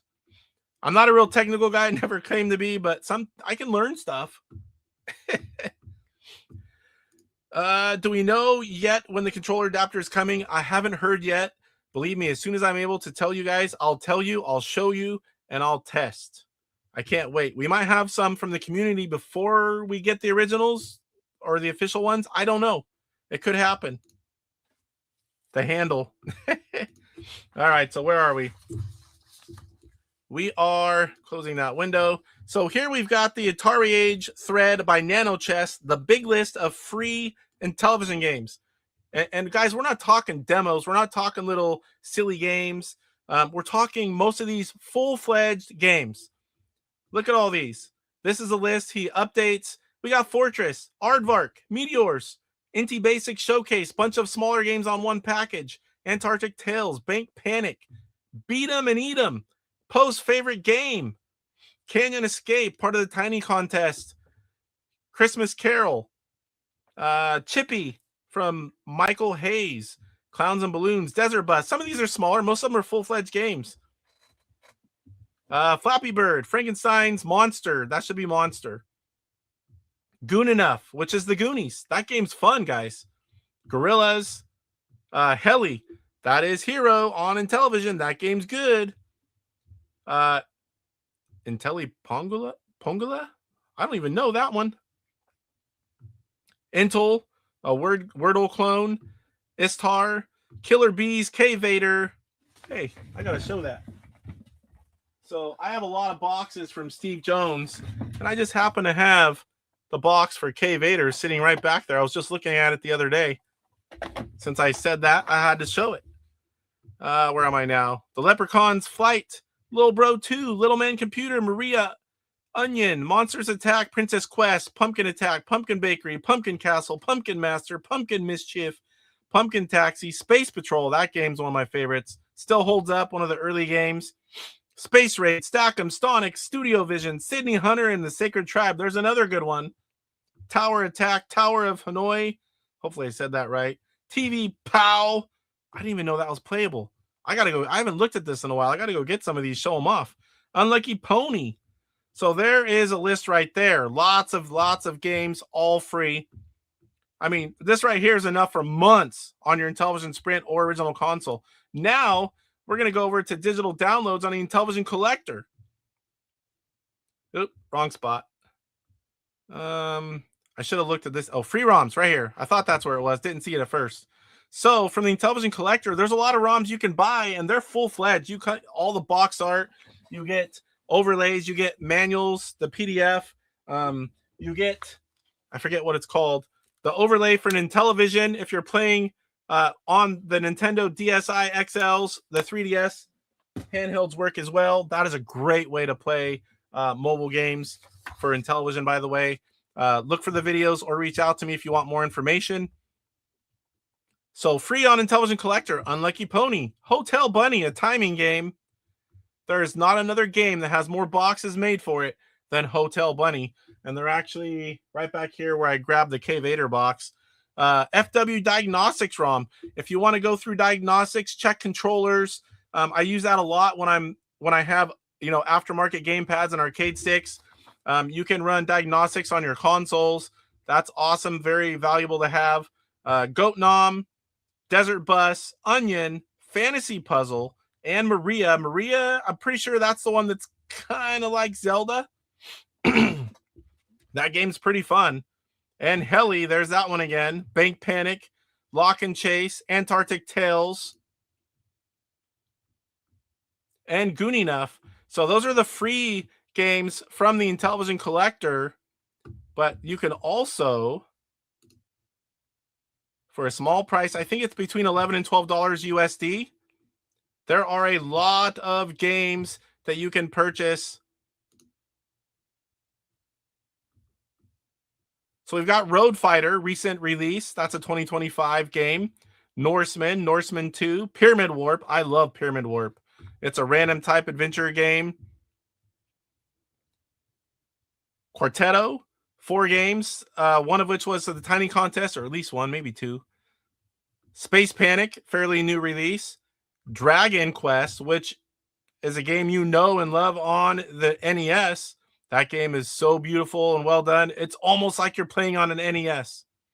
Lock and Chase 8K, X Rally, great first game from that programmer. Operation Cloudfire, one of my favorite games, and you're going to see it in a minute over here. There's multiple endings on that game. That's how cool is that on a Intellivision game? Beachhead, Poker Risque. Hopefully let me make sure. Okay, I am showing the right one. Sometimes I show all these and I go back and it's like not on the right screen. I'm like, damn it. Penguin Land, The Show Must Go On. That is another really good one. Unique game, a lot of fun. Definitely recommend that one. And these are Canadian prices. I should switch. So it's $11.46 and you get a lot of value for that. You get the ROM, like I said earlier, you get the front of the box, or I think it's the whole box on one thing. You get the front and the back of the box. You get the manual in PDF form. You get the overlay art. You get the Intellivision overlay. Everything you would want, all one package. It's awesome. And if you buy a complete in box game, you get a discounted ROM sale at the same time. That's how I purchase every game from Intellivision Collector. I buy the game and the ROM package if it's available. And then we've got Vanguard Shooter. I love shooters, and that one is a good one. So this is what's available to purchase from Intellivision Collector, but of course he also has a lot of complete in box games. All right.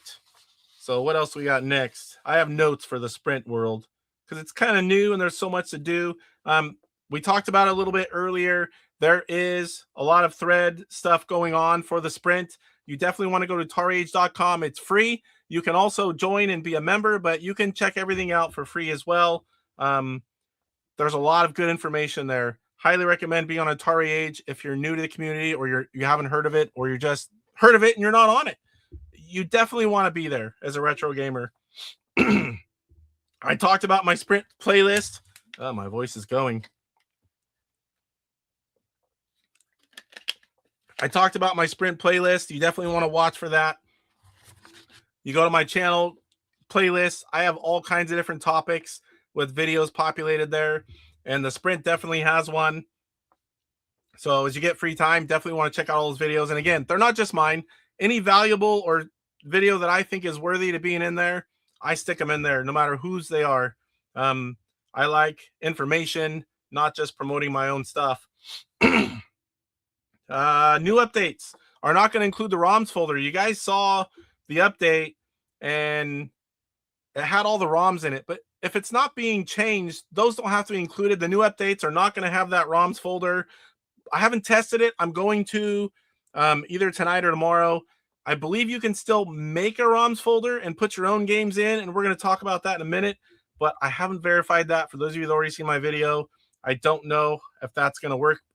I don't see it not working, but the Atari website had some wrong information. It was called updater.zip on the Atari website. So many people were having problems. I'm like, what? It's easy.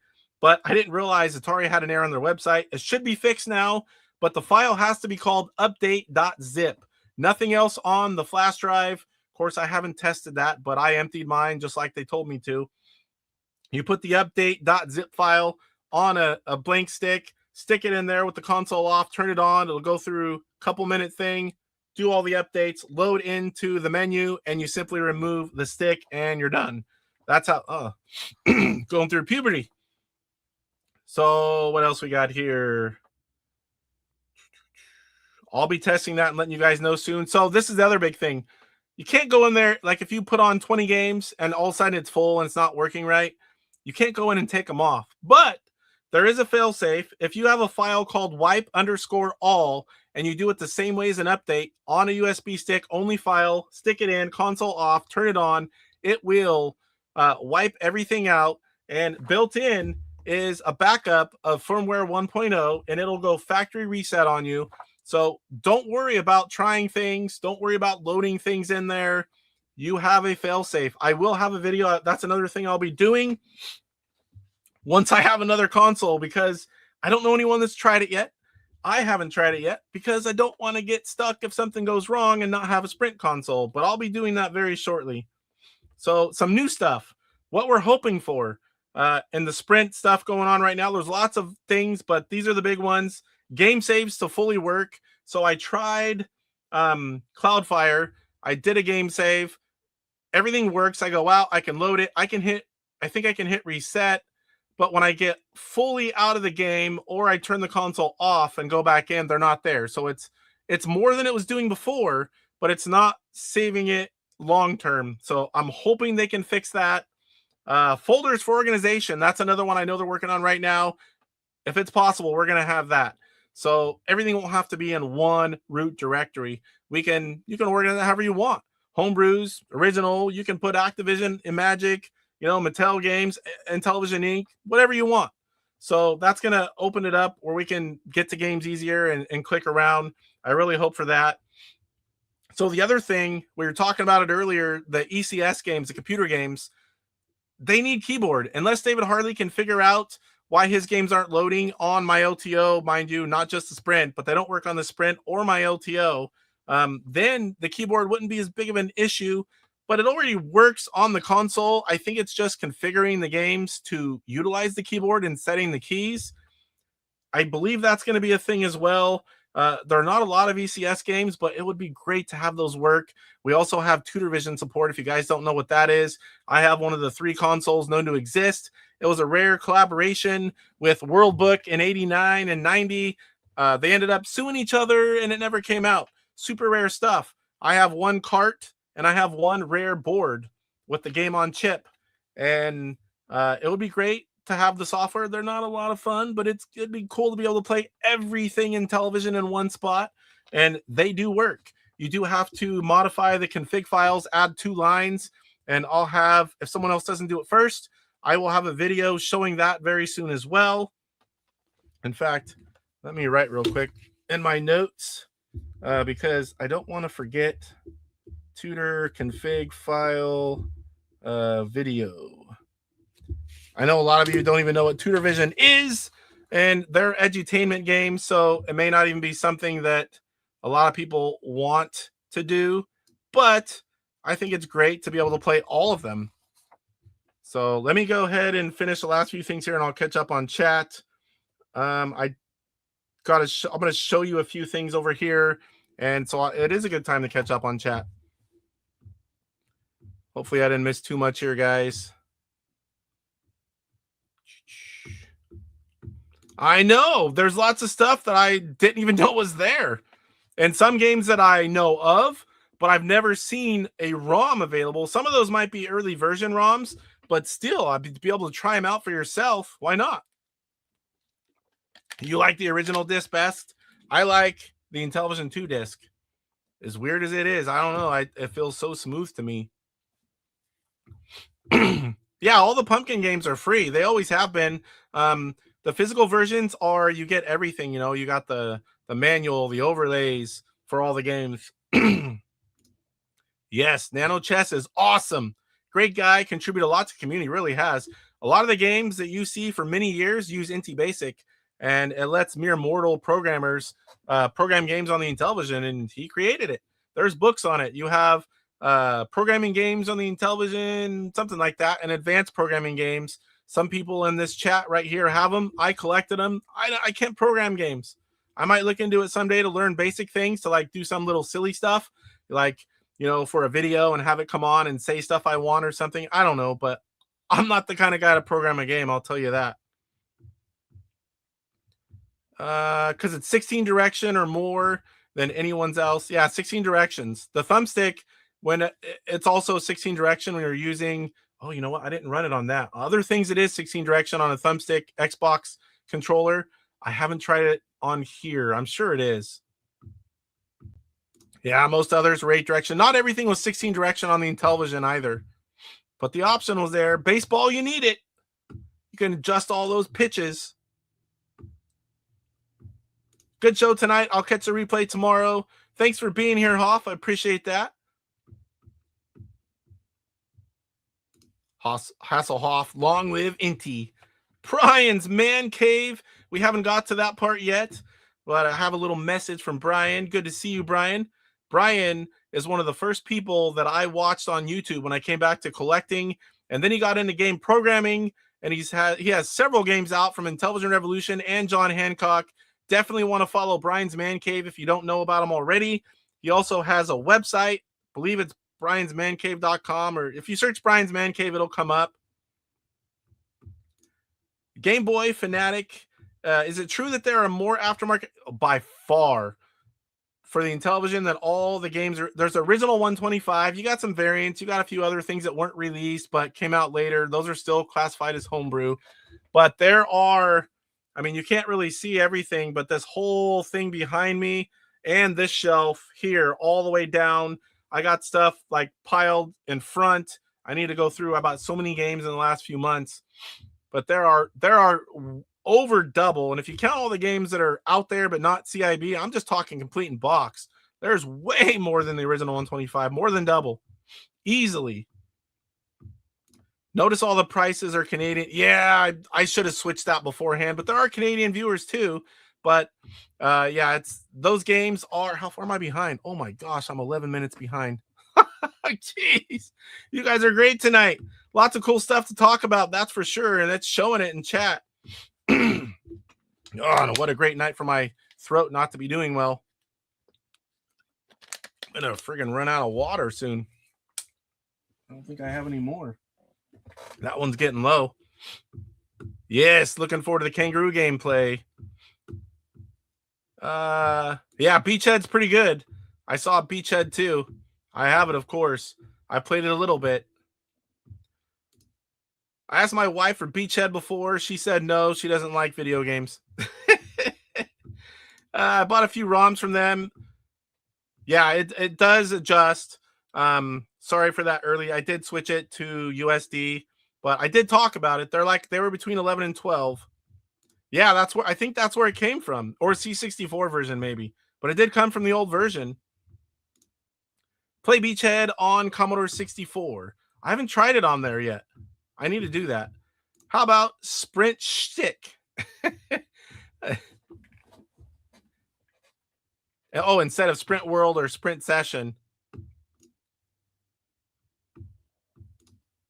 Perhaps another good reason to use USB sideloader feature.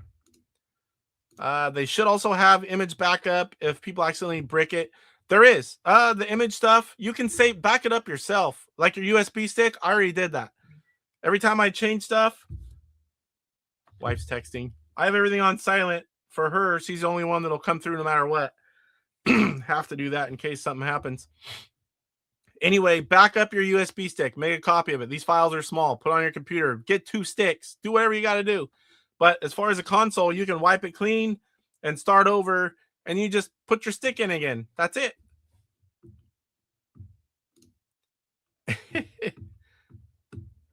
Did that many moons ago on the Atari. Baseball, you had to. Baseball's my game. If you're new here, I've never been beat. Play at PRG every year. Played the best of the best. Some guys put up a pretty good fight, but I've never been beat at baseball. Not the original one. The other stuff, I'm human, but that original baseball, I'm one of the best. I haven't played everyone. I can't say I'm the best, but I'm one of them. I was on both. I thought so. C64 and the 800. Bears fan Goomba. Hey, Casey, what is good all-around controller or setup if you don't want to use the regular controller all the time? I was thinking of getting a stick from Cyber Freak. Cyber Freak makes good stuff. I have some of them. That's an arcade stick. I personally don't like playing an arcade stick with every game. Certain games, yes, but there's really not one good solution. So I think I have everything that's ever been put out. I like certain controllers for certain things, like this OG Hugo gamepad. It works great for certain types of games. I don't want to play everything on it. It's not a knock on the controller. It's just personal preference. Some games I want arcade sticks. Some games I want gamepads. If I'm playing certain games, I play on a Super Nintendo 8-bit DOE. But I usually play on the original controllers. I prefer it. I'm nostalgic for it. Yeah, depends on the game. That's the best answer you can give. Maybe you could narrow it down to an arcade stick, the original controller, and a gamepad. And a lot of them are very similar. But, you got BD Retro mods. You got Cyber Freak. You've got Retro Game Boys. Oh, boy, I'm going to forget some. I'm going to get in trouble. You've got OG Hugo for gamepads. Some of the other ones make controllers as well. I'm going to be doing little side bits once everything slows down for me and showing off something different every time on a show. I need to start showing off more of the things that I have, both to show you guys and support and promote it. And, I don't get things for free. Very few things have I got for free. If someone says it, I say, no, I want to support. I buy them. I don't get things to show them off. And whatever I say about it is my own thought or my own thoughts. I don't do that kind of stuff.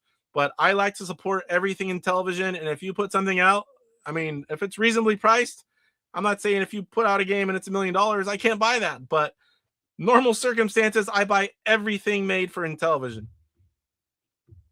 Yeah, so on this, we'll show you here in a minute on the console and most on the original console as well. You can use the original controller for the keypad and then play with your other controllers. So it's easy to do. Man, my throat's getting bad. Example, Space Battle. Yeah, definitely. Some of the arcade sticks have the pad on there, so it doesn't affect anything. But like, I find it hard to play certain games with certain different controllers. I just can't do it. You'll never play on a normal controller. I do, but I do use a little bit of everything though. All right, so I think we're here to show you some stuff now. So let me see if I can flip over. I don't have this one quite ready. I haven't even been leaving my Sprint console power plugged in. I live out in the country, and I'm so afraid that I'm gonna have a power surge or the power goes out and it's gonna fry it. Every night when I'm done, I unplug it and I don't even leave it plugged in because I'm so afraid until I get another one. Let me see if I've got this right now. Where is it? All right, somewhere in here I thought I had it. There we go. So let me get it. I hope you guys can see all that. So right now, I've got the regular controller here. And let me do this a little bit on the bigger screen. I've got the regular controller here. You can see the menu moving around. So what I have here is these are very cheap on Amazon. There's different brands that make it. It's an Xbox 360 controller. You've got 4 buttons up on top, and 2 of which are kind of like a throttle and a brake. These are buttons. All the buttons here. Oops, sorry. Got all the buttons there. And it's a USB. You're simply going to plug it in the back. I haven't tried port 2. You've got your USB port, which is for data and updates. You've got port 1, controller 1, port 2, controller 2. And I am going to stick it into port 1. And right away, I am controlling it. You can't use the D-pad, sadly. I wish you could do both. But you've got an Xbox 360 for those of you that don't want to use a remote. So let's go into, let me turn it down here. Okay, it's already down kind of low. So I'm going to go into auto racing because I know that's a game I love, but it's also a game that you have to use the keypad to get going.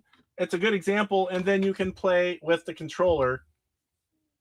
So let me switch over to the other one now. So same screen here. I'm moving it around. Auto racing. Press A. It's going to go into the game. I can go into this part, and there are ways like right there. I used the D-pad. It worked right here. It's set up, I guess, but it's really sporadic. I think pressing, there's different ways you can press and make it work, and I haven't figured it out. So now I'm going to simply press the A button. It doesn't work. So I'm going to go to the controller here, press enter, and then I'm going to select my car, press enter. And then on auto racing, if you're playing one player, which I hated one player as a kid, practicing, yes, but I love playing against the other guy. Hit enter on the other controller too. And now I'm playing with my Xbox 360 controller. And it plays really well. Obviously, it's going to be a different feel if you're used to the Intellivision controllers like me. This feels really weird to play with an Xbox 360 controller. I got button is brake. So there we go. And this works for the menu and all games. But as you see here, it is really easy to just have your other controller sitting here, and you can use the keypad for entry that you need to get into the game. Now, some games, like Night Stalker, Tron Deadly Discs, I don't think you're going to be like this. I mean, you could do it. Heck, let's try it. Dual action keyboard going on, but I don't, that feels weird to me. So, this is the original stuff, so I don't have Tron on here. Let's try Night Stalker. That should work.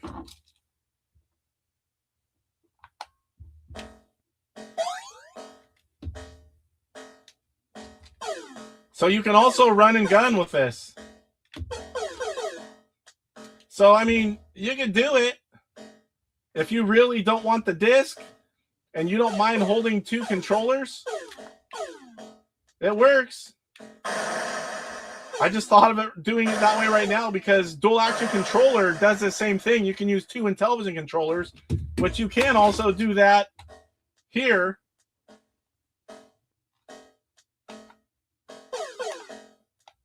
You can run and gun dual action controller with the Intellivision Sprint controllers, but this was, if you want, there's a few games, Tron's another one, if you wanted to play like this and you find that okay, you can do it.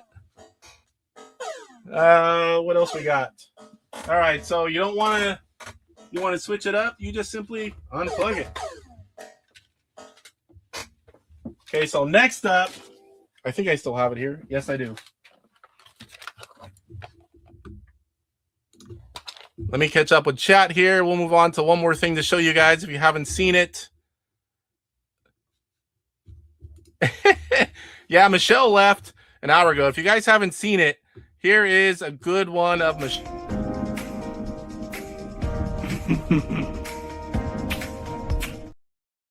That is totally not AI of a screenshot of Mike's Gaming Gala. He gave me permission, so I'm using it. Oh boy, there's a lot of stuff again. Let me make sure I don't miss anything I really need to talk about. Yep, we just showed that. There's a few options here. Just catching up here, guys. Give me 1 second. We'll move on to the next thing. Yep, Mike had to leave. Yeah, it was a while ago. Without the Intellivision controller, you can't. You can. There's still ways a lot of the times, but not always. But I mean, just like I don't use the same controller with every game, there's always a way to get around it.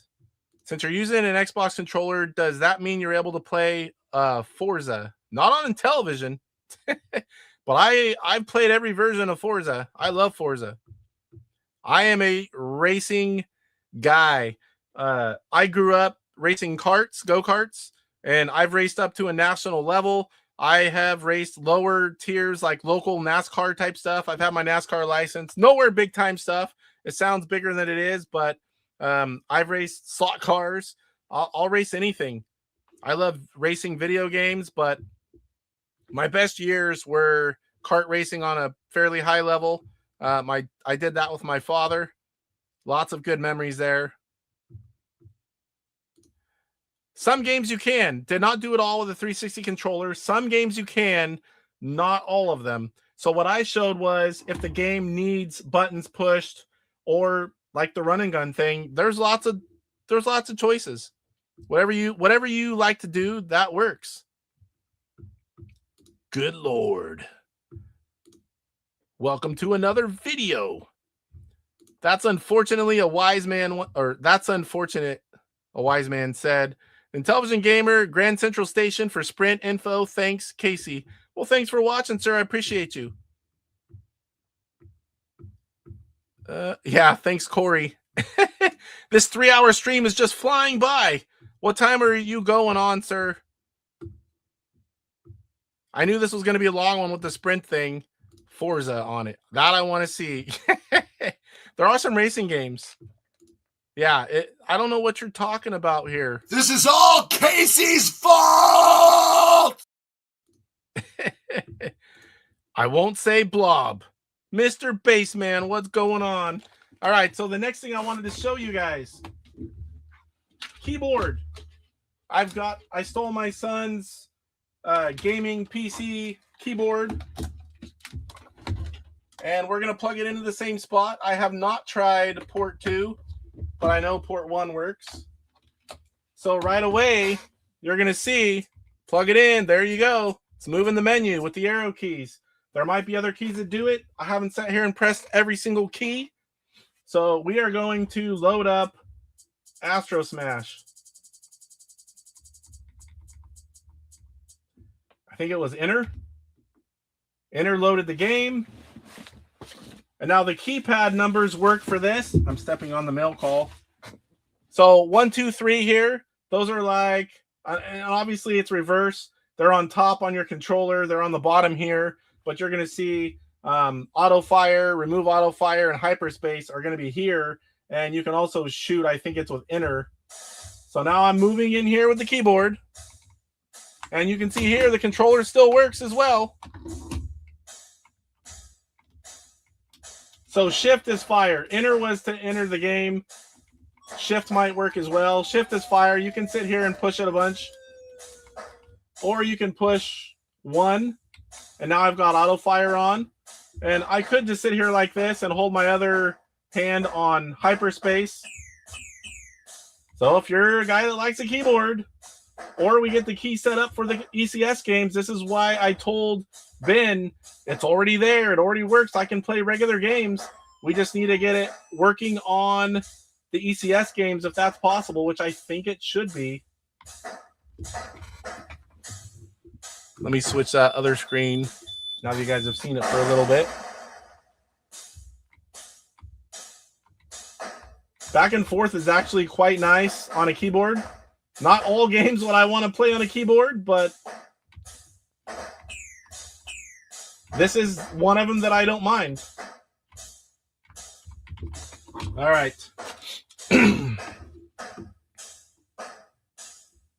don't have anything highlighted for... Oh, come on, get over there.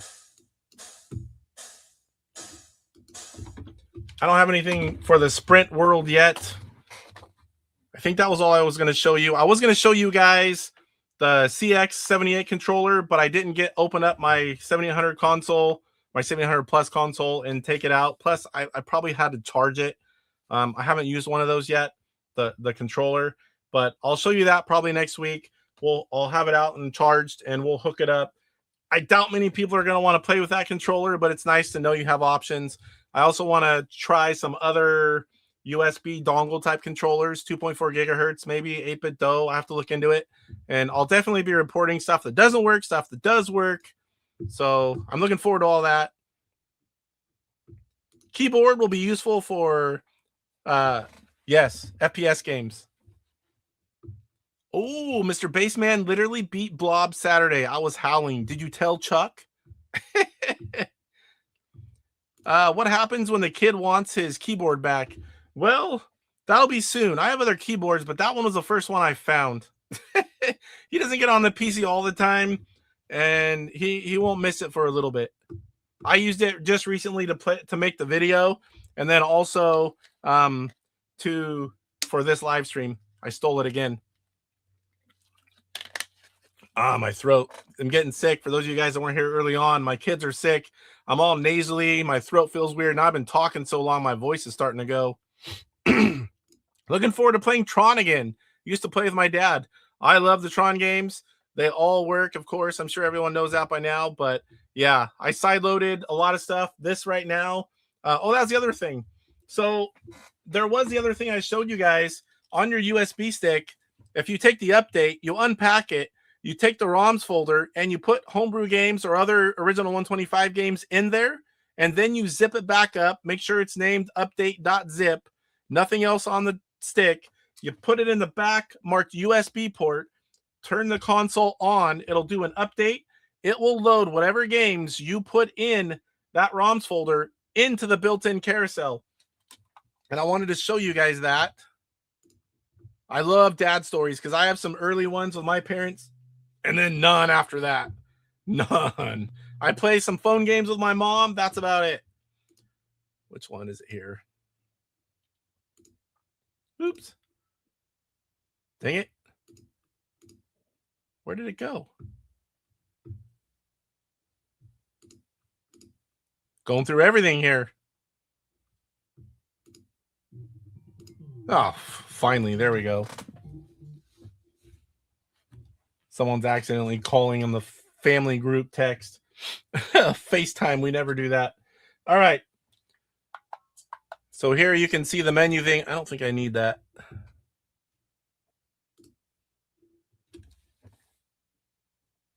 All right, so I'm scrolling through. I've got nothing. Oh, wait, I do need that.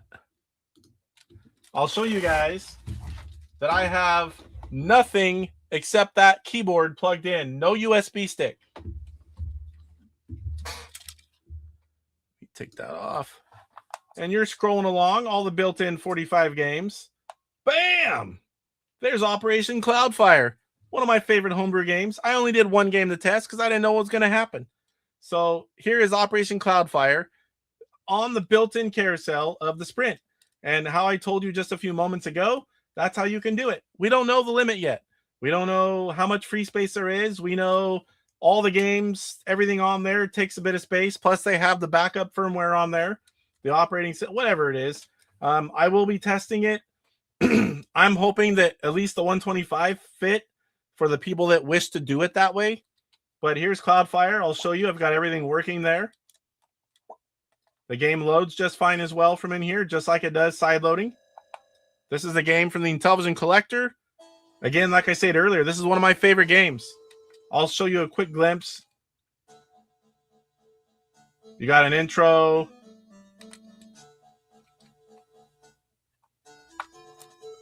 And this is the type of game it is. It's huge. I believe one is map. Right now, I've only been to 2 screens, but this whole thing is full of screens. Has game saves,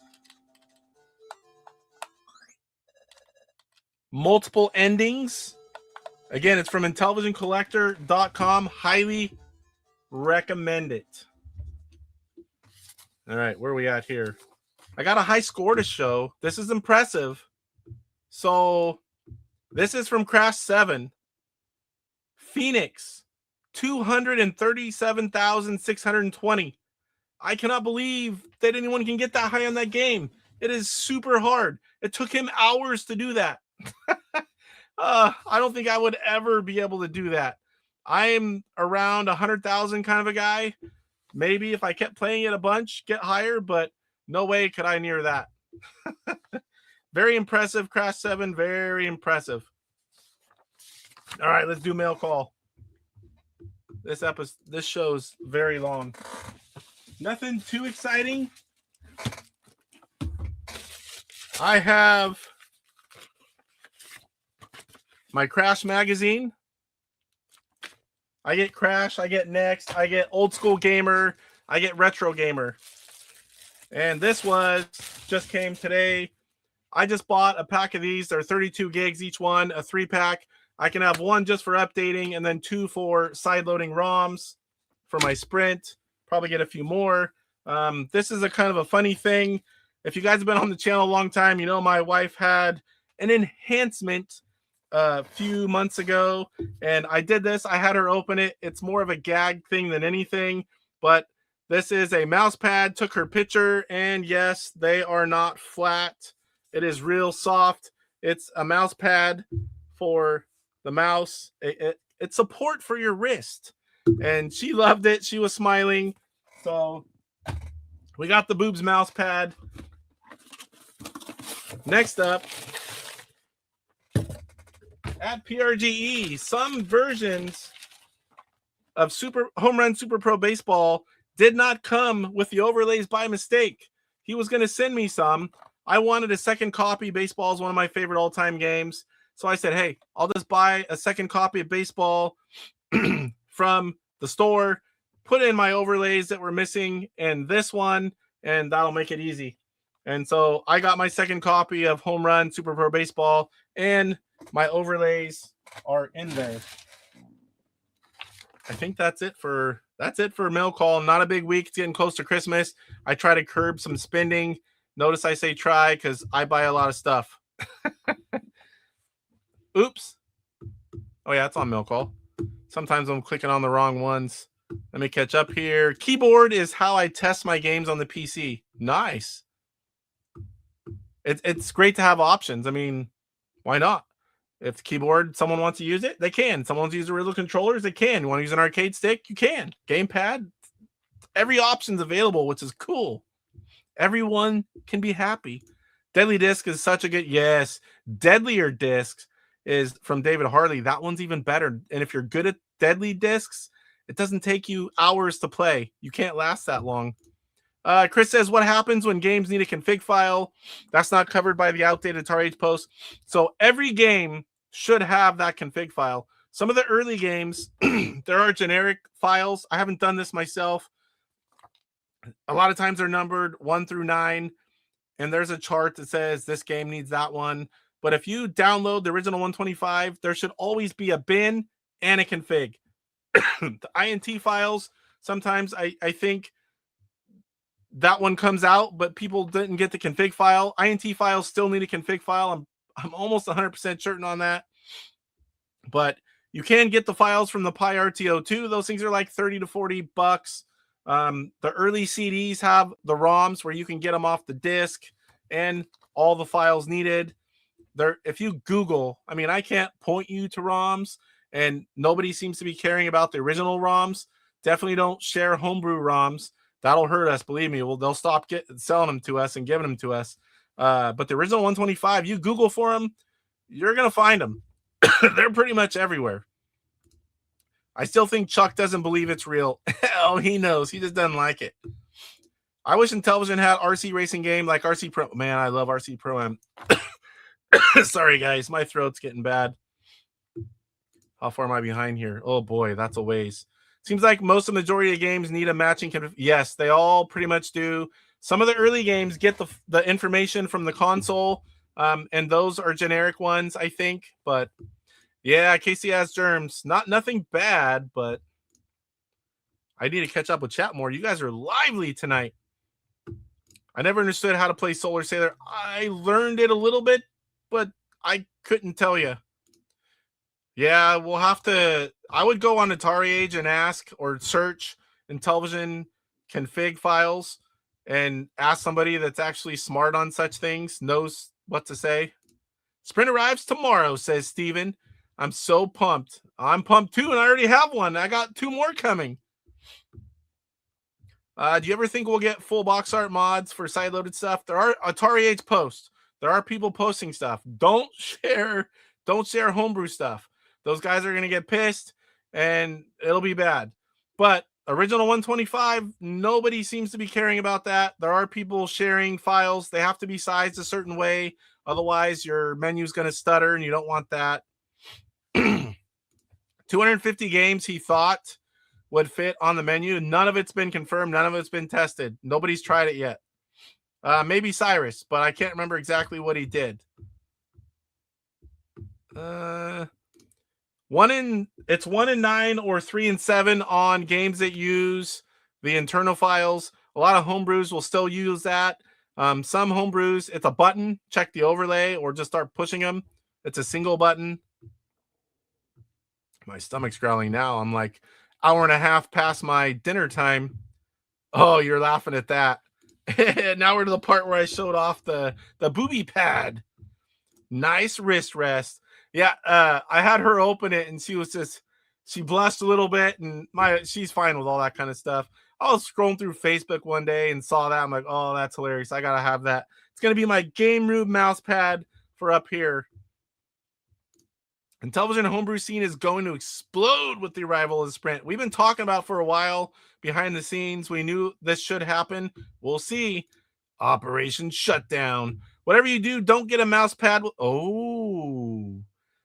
You know what? I know you did that on purpose. He's already gone, so he won't even know. He won't even know. Bears fan Goomba. Yeah, Operation Shutdown. Ass. Finger red number 1. What the heck? I don't. Let me go over here. I can't see that one. You know what? That's weird. It stopped showing me comments are from 3 minutes ago, and I can't see them. But over here, they're there. Chris says, I wonder if the Burn Amico guys know about this. Oh, yeah, they all know. Most of them have kind of gone away, gave up. There's still some diehards. Luckily, I wasn't doing any YouTube before that, so they've never bothered me. I never did anything Amico related, but none of those YouTubers, none of one's trying to scam anyone. They're just trying to help out and do what YouTubers do, show you information. I still don't think it was a scam. I think it was just mismanaged, but we don't need to talk about that. But that's just my personal opinion. All right. So next we got a homebrew highlight. Boy, I usually do this in the first half hour. So this is Kangaroo. And what am I going to show you? We got something to show you. A special message as soon as I can get to the right screen here. This is Brian from Brian's Man Cave, the programmer of Kangaroo for the Intellivision. That is Brian's Man Cave, publisher of this and many other games, and he is still with us in chat. Always cool to have Brian's Man Cave here. So here you've got the front of the box. A lot of you might be familiar with this game. I was not until this version. I have since looked up other versions. Here is the full color manual. This is programmed by Brian's Man Cave. Intellivision Revolution is the publisher. Brian, will you have the ROM available for sale? That's one thing that people are going to want to know. Please let me know, sir. Great manual here, all the necessary information. Here is the cart.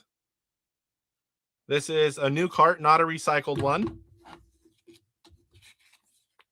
And here is what the overlay looks like. Sometimes it gets a little bright from the screen.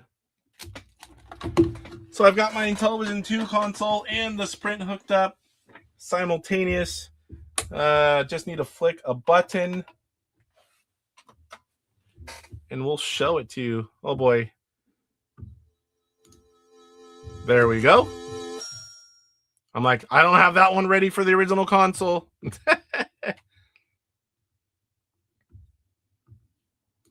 There's Brian. That's my favorite splash screen. That thing looks great. Let me turn it up a little bit. I still don't have virtual audio. I will be working on that. I'm really tired of telling people I'm going to work on it and just haven't done it. Everyone's saying hello to Brian. Celebrity sighting Brian's Man Cave. Chris says, wow, cool. I liked Kangaroo on the Atari. I checked out the arcade version. I don't think I've played any version until this. Uh-oh. Brian says, I don't even have a box copy yet.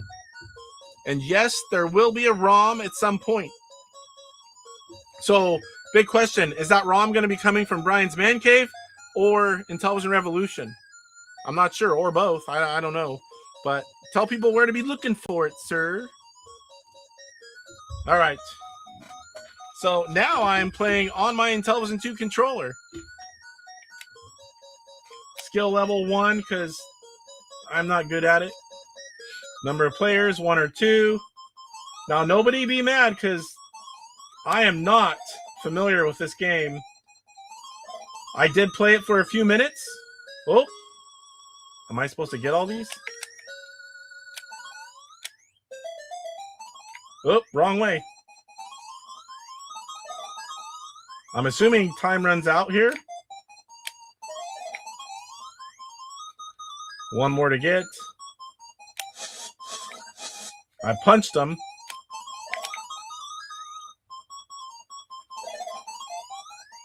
So now I've got my, I'm assuming it's my baby.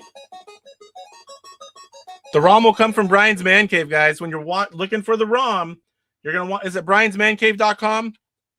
I don't want to put that out wrong.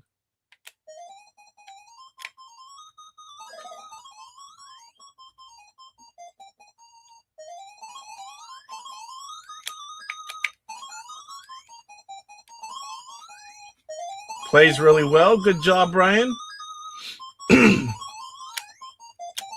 Here we go. Some extra ones. I'm not going to go down there and get them this time. Homebrew Highlights, just a quick one. I don't play too long. Just kind of show it all off. A little bit of gameplay. Sometimes I read the manual. Mike's Gaming Gala will give me crap if I don't. And actually, I didn't read the manual on this one yet. But it's easy to play. And I had no experience with it before.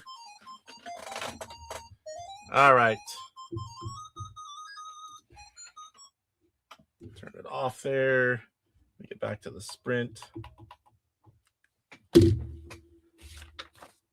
All right, what else we got here?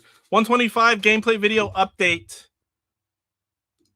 So I have playlists for a lot of things, and the homebrew games, I have a playlist for Original 125 and homebrew. And Stunt Cycle went live on Friday, every Friday, 3 a.m. Eastern, I think it is. No, wait.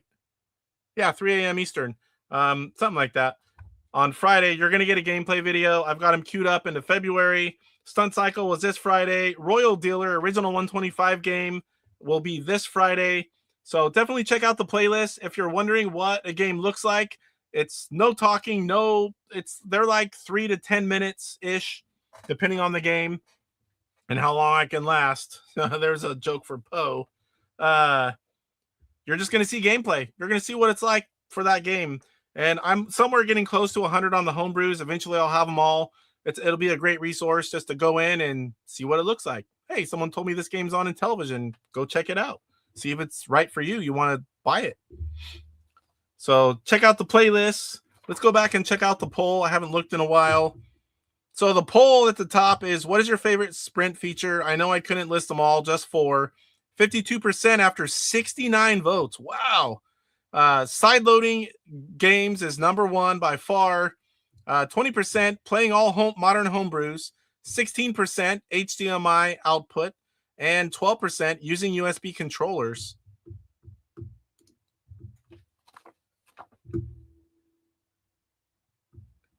Everyone's saying hello, hello. Yeah, I played the 2600 version of kids, and I may have. I played a lot of 2600 at friends' houses, but I don't remember it if I did.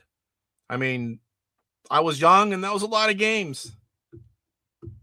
Brian saying, thanks to everyone. Operation Shutdown saying, this looks great, Brian. Plays good, too. Atari Creep, or Retro Creep. Retro Creep, formerly known as the Atari Creep, says, this looks wicked good. Chris, yes, this is similar to Donkey Kong. Bonus timer runs out, but jump for that fruit for the points, and you can punch out the enemies for points. Oh, cool. I know a little bit, just enough to show you guys, so I didn't have to hear crap from Mike. Great job, Brian. I will be buying it, says Poestyle. I'll be updating my ROMs for sale soon. So, yeah, definitely check out Brian's Man Cave website. He does sell some complete in-box games and sells some ROMs of his. All right, so cool stuff on eBay. Check this stuff out, guys. Let me get on the right spot. There's some cool stuff that you don't see too often, and I like showing stuff. Oh, come on, window. Not everything, but this is some cool stuff. Let's check it out. Let me get on the right starter page here. So this is a pretty rare Mattel Electronics 1982 catalog. I got mine for less than that, and I'm sure it'll go down in price if nobody's bidding, which so far nothing. But these are worth a lot. I don't think that much, but then you've got the rare Intellivision suitcase. That's what most of us call it. I have one sitting right back here. I've got a few messages from people saying, hey, did you see this? Did you buy this? I'm like, I already have one. And they're like, why am I not surprised? And if it wasn't so much, I'd buy a second one. But these, I did pay a lot for mine. I can't remember the amount. These are super ridiculously rare, and they are not easy to find or cheap when you do. But it's cool to see one out there. Learning Fun 1, one of the rarest games for the original 125, complete in box. It's got 2 days, 23 hours left. It's at 441. I expect it to go quite a bit higher than that. This is another cool item. Still new, never opened. A video plexer for the Intellivision, brand new. I had one of these brand new before when I collected the first time. I have several of these now, but not a new one. I don't know that I'll be going for that. We'll see what it goes for. What I don't like, it's from a brand new eBayer with zero feedback that just created the account recently. I'm like, even though we're kind of protected, that still makes me nervous as heck. So that was all the cool stuff I have. Check the poll. Ask Intellivision Gamer. I've been asked this a lot. This is a new segment. You know, if you have a question on how something works, something personal about me, something about gaming, something about my collecting, whatever it is, you can ask me why I like Michelle. If you send me a message, I'm going to put it in here.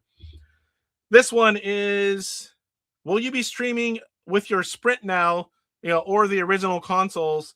And I don't really know the answer to that. I think it depends. But for now, for a while, it's going to all be sprint. I want to play it as much as possible. I want to show it off as much as possible. And unless it's a game that I only have in cart form, or that for whatever reason I can't get it on the sprint to play it, I'll be using my sprint console for a while. So it's going to be the channel will be heavily focused on the sprint, bringing you guys all kinds of testing information, showing you games on it, playing on it. I want to cover everything sprint. All right. YouTube video highlight. That's another playlist I have. Usually not my videos are in this one.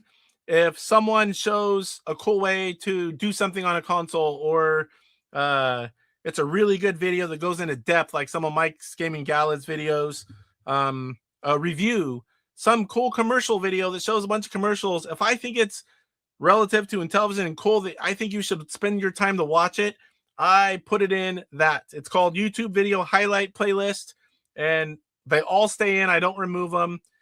If you have some free time, you want to see some cool stuff or some videos that are worth your time, go check out that playlist. And that's pretty much what I have. Where tonight, I kind of went way over. We are 2.5 hours in. There's still 30-something of you guys here. What kind of shaders, if any, are available on the sprint? I don't think any of that stuff's there. CRT, scan lines, none of it's going to be there because I don't think they're doing that. We asked about that because some people were asking. So yeah, definitely not any of that stuff going on. It's just all original OG stuff. Maybe, I guess it's possible. I can't remember if I don't know if the JZ Intv emulator even is capable of that. I could be wrong.